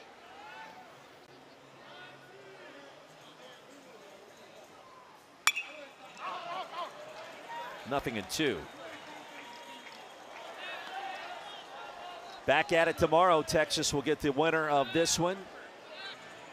That'll be the 2nd game tomorrow night. It'll be a packed house. Our first chance to see Dylan Volantis, the Horns' top pitcher this season.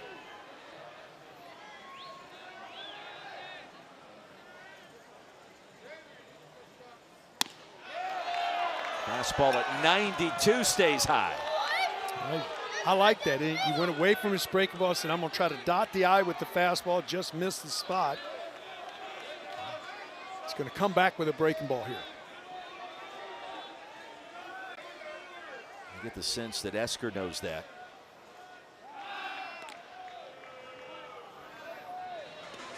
Day of upsets around the country. We've talked about it in these 2 games that we've had here in Austin. And we even got to 3 seeds. Run down that list in a moment. We got one going on right here. And Tarleton steps off quickly. First time that the committee is ranked 1 through 32. So it's given us some fresh matchups. Yes. And a lot to talk about and digest. Tarleton taking his time. And 86 caught him looking. Boy, deceptive delivery that time. A little bit different of the 2 breaking balls. This one was a little firmer, It didn't have the big bend to it, and just caught Esker looking at it. He thought it might have been up. Well, that's a big pitch, Keith. 2 away, runner at first in the bottom of the 8th inning in a 3-run game. And that'll bring Guerra out to the mound. Talk with his closer. Boy, Guerra's got some pop in the bat. Outstanding receiving tonight behind home plate. And then we've seen the leadership component in some tense moments. He'll take his time out to the mound, offer a conversation, whoever's been in this game for the Texans. And you could just see an air of positivity, that aura, as the kids talk about these days.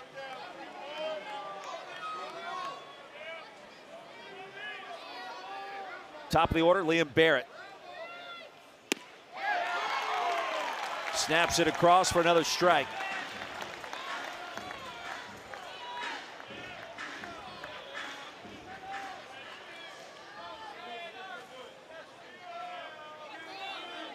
Barrett, honorable mention, all Big West performer this year. Trade all of that for a hit to keep this inning going. Well, Guerra lost it, and that's going to allow Nunez to race down to second base.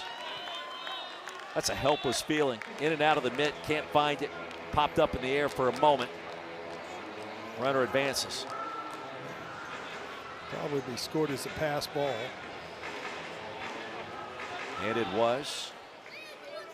Gaucho's trying to chip away late.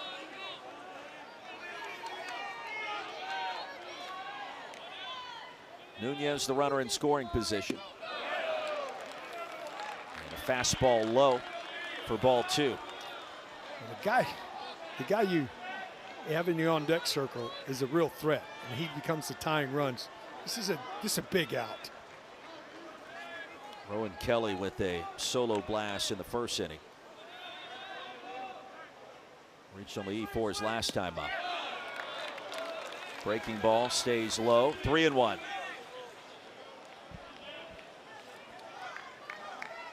Now the Gauchos, we talked about the impressive resume, the wins over Oregon and USC, UCLA, Southern Miss.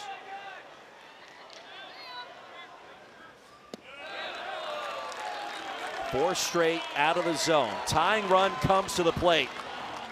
Great takes by Liam Barrett. And here we go.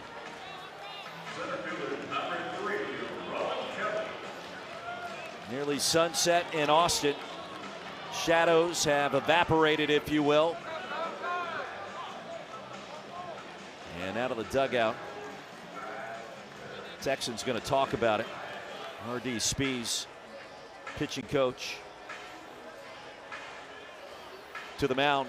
What's the conversation here with Tarleton? Because he's been effective and he's worked his way in and out of some jams. Yeah, I think first thing is you got to give him, this is a little time to let him catch his breath. 44 pitches under his belt. You know, people don't realize pitching is so cardiovascular. Sometimes you need to just take a breath, get an idea of what you want to do, and then everybody in the infield's on the game plan and make a decision of how you want to attack. Make sure the pitcher remembers the game plan that you had to face Kelly, what you were going to try to do to him. So that's little bitty things you're doing. When you're going to stay with a guy, that's what you're trying to do right here, is sort of rejuvenate him. You know, there's so much in this game. It's about confidence. And say, you know, we make this pitch right here, we can get out of this frame. Pat Longsee staying loose in the bullpen. Now he's got 8 saves as well. So now Tarleton has thrown more than 50 pitches out of the bullpen 4 separate times this year. 58 is his high. He's at 44 now. And a big moment with Kelly. Peel down to third, did not offer.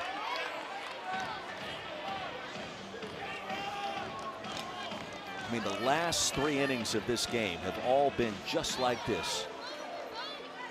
Hard to get 3 outs. Kelly, one of the top hitters in the lineup, a sophomore center fielder. On the outer edge at 92. Really good pitch there.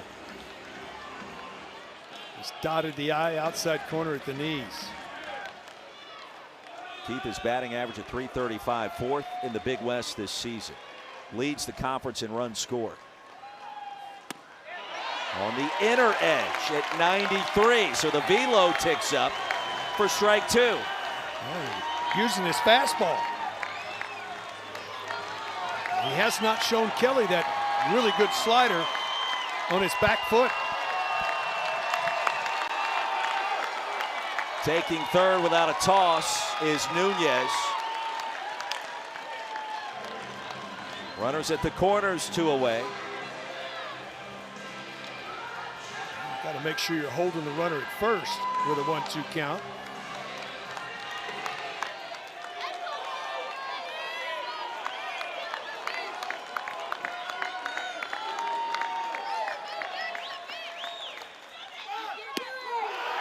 Strike three call. Kelly can't believe it. Trado battles back again. Gauchos strand 2. Goes back to the heater on the outside corner. Late call right at the bottom of the zone and gets the strikeout. And ends the threat for the Gauchos.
Dylan Valenta set to get the start tomorrow night for the Texas Longhorns. A top 5 ERA at 2.00.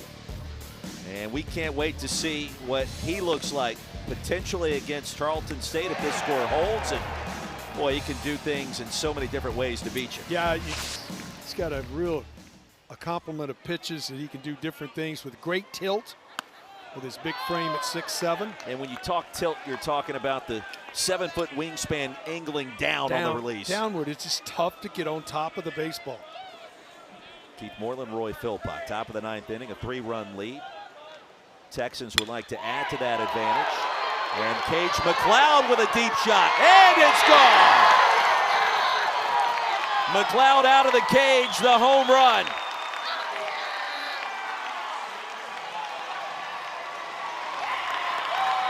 Tenth of the season.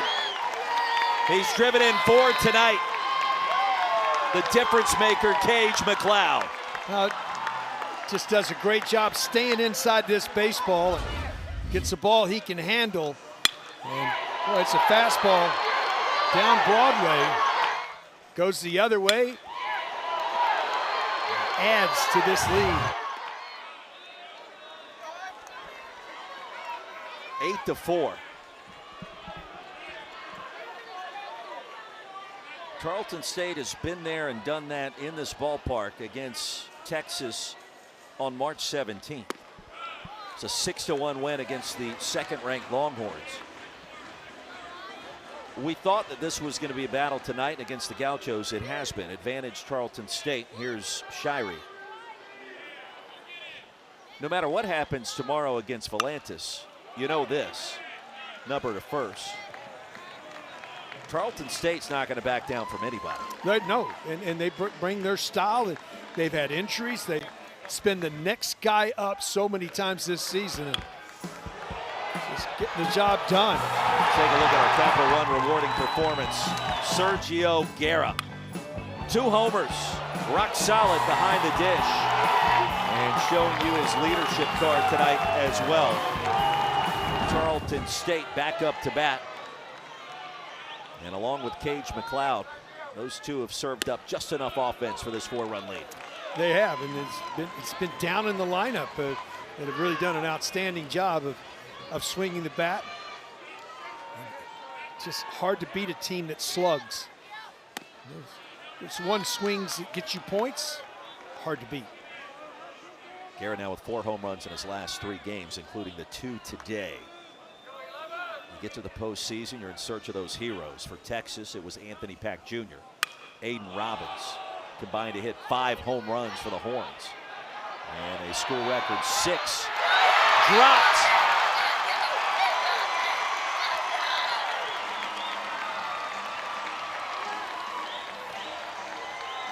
Ball moves so much in this ballpark to the right-hand side. Hate to tell you that I told you before we started this that there would be a play at some point where it gets away, and this ball gets away and unable to be secured for the out. Cade Goldstein had a beat on it. E4. And instead of the second out of the inning, runner at first with just 1 away.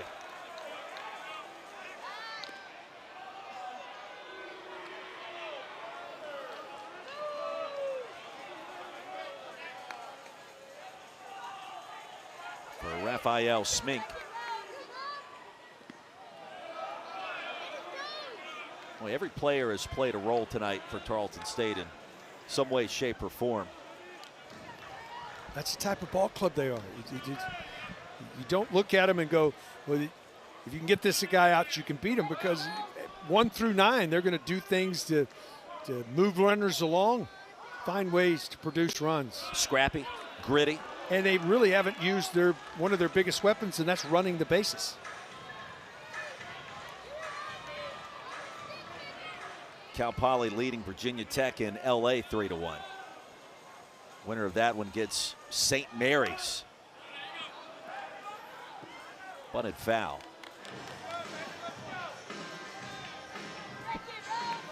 USC and Texas State underway in College Station. About 2 hours east of us here in Austin. Coastal Carolina, Chanticleer is expected to make some more noise this year. A lot of folks think that Kevin Schnall, the skipper for Coastal, could be on the move, staying within the borders of the Palmetto State with that opening at South Carolina. Told media this week in Columbia he hadn't talked to anybody with the Gamecocks program, but indicated that the agent received a phone call. The brass, the Gamecocks, new athletic director there. A lot happening and a lot of eyes on what Coastal Carolina does or doesn't do in the postseason. Last year they went all the way to Omaha. Some of the best pitching I saw in person a year ago. No doubt.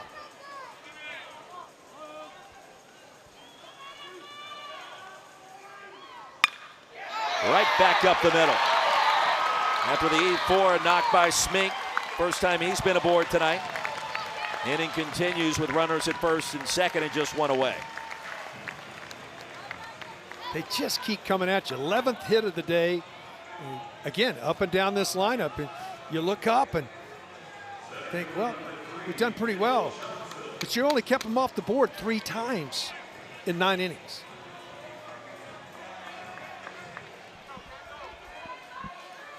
Grind continues for the Gauchos pitching staff. Kendall Johnson, 0 for 4.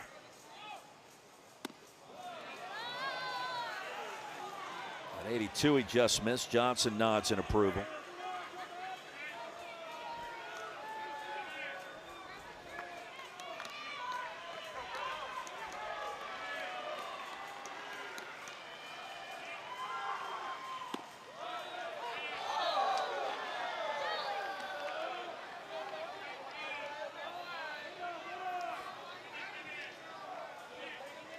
Alabama pouring it on Alabama State 18-3. Arkansas leading Missouri State now 9-5. Ball and 2 strikes to count. Jacksonville State a 5-run advantage over UVA in the top of the 7th. Elliott Avent, NC State down in Auburn. Second straight year the Wolfpack have played in the Auburn Regional. Last hoorah for the skipper for the Pack. Johnson will strike out looking. And NC State trailing UCF 5-3 in the top of the 4th down at Plainsman Park. There's been some runs today across all the regional sites. Beautiful night in Austin, sun setting in 5 minutes. Heat is dialed down. We've gone from the oven to the furnace, now just being respectable outside. Jake Tatum.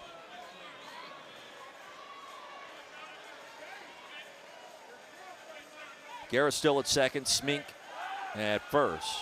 Courtesy toss back that way.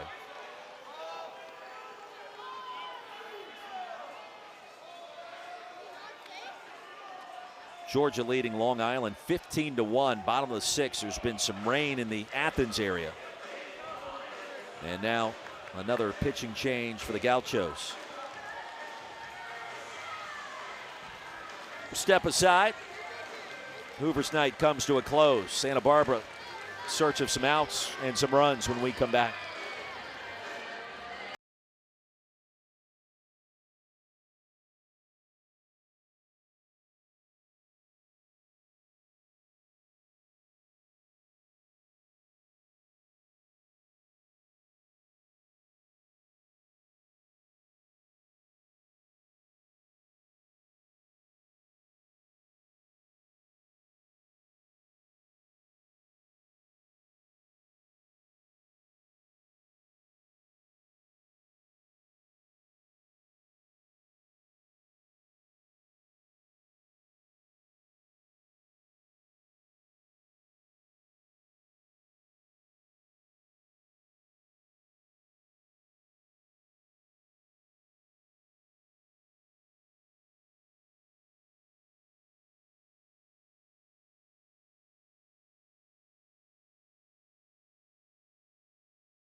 Tarleton State leading UC Santa Barbara 8-4, top of the 9th inning.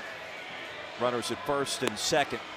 Pitching change made as A.J. Crodell checks in for the first time. Beautiful night here in the capital city of Texas. Crodell, the right-hander, the junior out of Villa Park, California. Yeah, he's made 24 appearances now. He has earned 4 saves. He's a guy that's been used quite a bit from the right side, 3-2 record.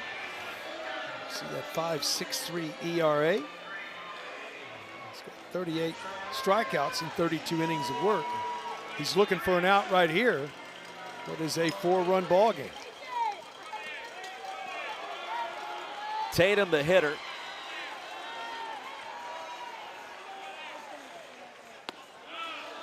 And a breaking ball at 81 for strike one. That Georgia LIU contest suspended until tomorrow. Oklahoma and the Citadel also will be played tomorrow at 10 a.m. as that matchup never started today. Hammer down the left field line. Rounding third and coming plateward. Sergio Guerra right behind him. Raphael Smink, and a two-run triple. Tarleton State adds to its lead. It's now 10-4. Breaking ball stays up in the zone and just rips it down into the corner, and then you see the speed. I mean, he turns it on right here. This ball is a breaking ball, stays up, gets down into the corner, and I mean, he is ready to rock and roll all the way around to third with a two-run triple. Keith, need I remind you, all of this set up by the dropped pop-up over at second base. Got to make the plays. You got to get the outs you're supposed to get.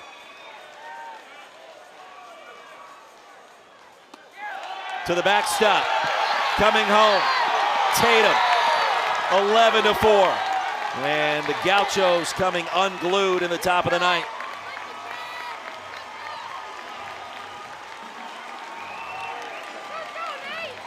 This is a Tarleton State Texans ball club that has come to play. I mean, they've been aggressive, swung the bats, 13 base hits on the night, and have shown power and discipline. First triple of the season for Tatum. He scores moments later on the wild pitch. Instant offense, the top of the order. Well, the triple, to me, one of the more exciting plays in baseball. Other than inside the park, is there one better? I would say no.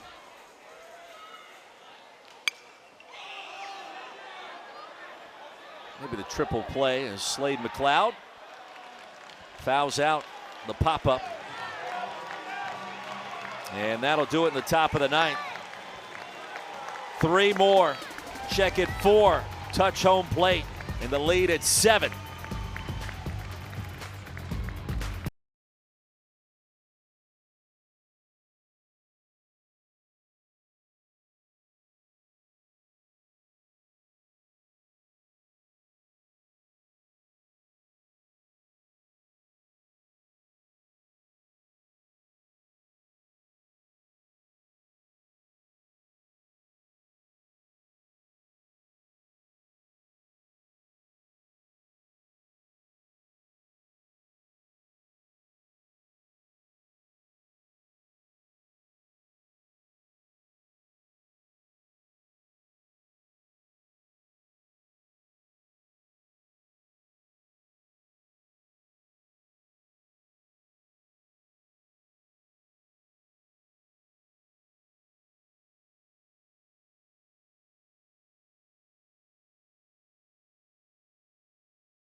Anytime you come into the ball game and you have 7 saves, sometimes your head coach or manager is going to ask you to get a 10-out save. Well, that's what this has been. And Treto's just been outstanding. He's pinpointed his fastball. His breaking ball has been outstanding. He has just leveled the playing field. You can see the numbers. 2 hits, 2 1/3 innings of work. He's trying to finish it out right here. 48 pitches is a ton, probably maybe done for the weekend, but doing an outstanding job out of the pen. Tarleton State 3 outs away, facing Texas tomorrow night in prime time under the lights here in Austin. Vassar will lead it off for the Gauchos. And if this score holds, 7-run deficit for Santa Barbara. It is a quick turnaround to get ready for Holy Cross tomorrow afternoon.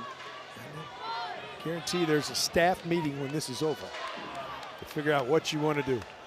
And that is the question, perhaps, in this Austin Regional. You got the top pitcher in the sport, Jackson Flora. You didn't start him tonight. Doesn't look like you're going to win this game tonight. You're looking ahead for the rest of the weekend. You got to beat Holy Cross. Crusaders plated 2 runs in their last 3 games in postseason play, going back to the Chapel Hill Regional last season. Vassar puts a charge to left field, and that ball is gone. Well out of the ballpark. William Vassar, the home run, his 3rd of the season to make it 11-5. Got a pitch up, put a good swing on it. Ball still continue to carry here. First run given up, a charge to the right-hander. The run did score when he was on the mound, but he came in and limited damage first and second. It's so many things to look at this. I don't make that decision. I don't get paid well enough to make that decision. I'm just staring right at you, waiting for the answer. I know. Nate Vargas, healthy cut. Top of the slider at 87. You're not leaving Austin without throwing your ace at some point, but you're probably not leaving Austin unless with a regional victory, unless Flora beats Texas at some point. So it's kind of a juxtaposition, a catch-22, whatever catchphrase you want to use. Yeah. Also got to look at this Tarleton State club and say they're going to be 1-0 into the game with the opportunity. And they've beaten Texas already this year in this ballpark. Vargas strikes out. 5 strikeouts tonight for Anthony Trado. He's just come in and attacked. For the most part, he stayed down in the zone. He's made a couple mistakes up. Other than that, he's done exactly what he was asked to do, come in and get the last 10 outs.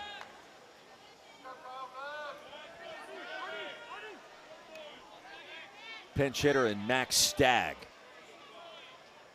for Santa Barbara. Now Tarleton State,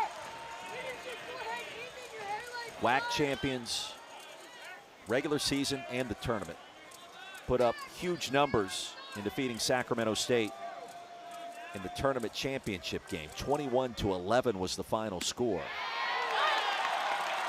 And just riding that wave of momentum and consistency right down the interstate, 2.5 hours down the road here in Austin from Stephenville. And won this game different than what they've done a lot because the speed wasn't involved in it. Their ability to steal bases wasn't a factor in the game. Slugging was the factor in this game. Yeah, 2-homer performance by Sergio Guerra.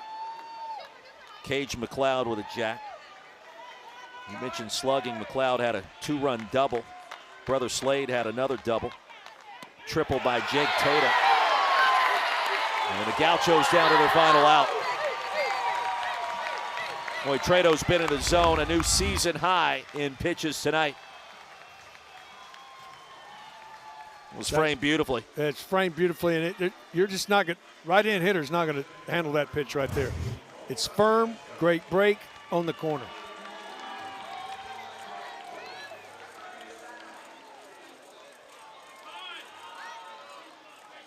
Kosciuszko, the pinch hitter,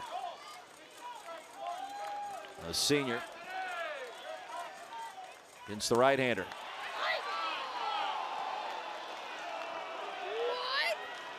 Out of Castro Valley, California.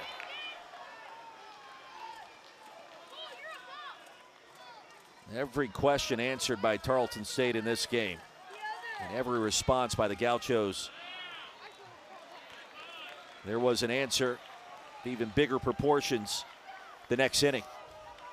Well, they tried to punch back multiple times in this game, and every time, what a great response by the Texans.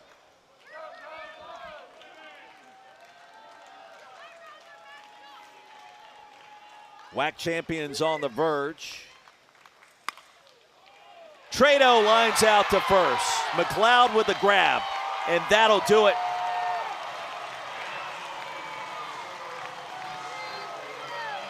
11-5 our final score.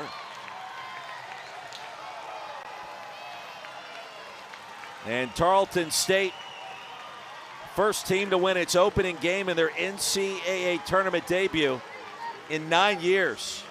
Davidson and FGCU both did it that season. It's a team with a lot of confidence and a lot of mojo on its side. Yeah, and has played in a lot of big ballparks already this season and feel like they deserve to be here and expect to win when they go play. That's so important for a team. You're not saying, I hope we can get it done. I think we can get it done. They know that they can go win a ball game.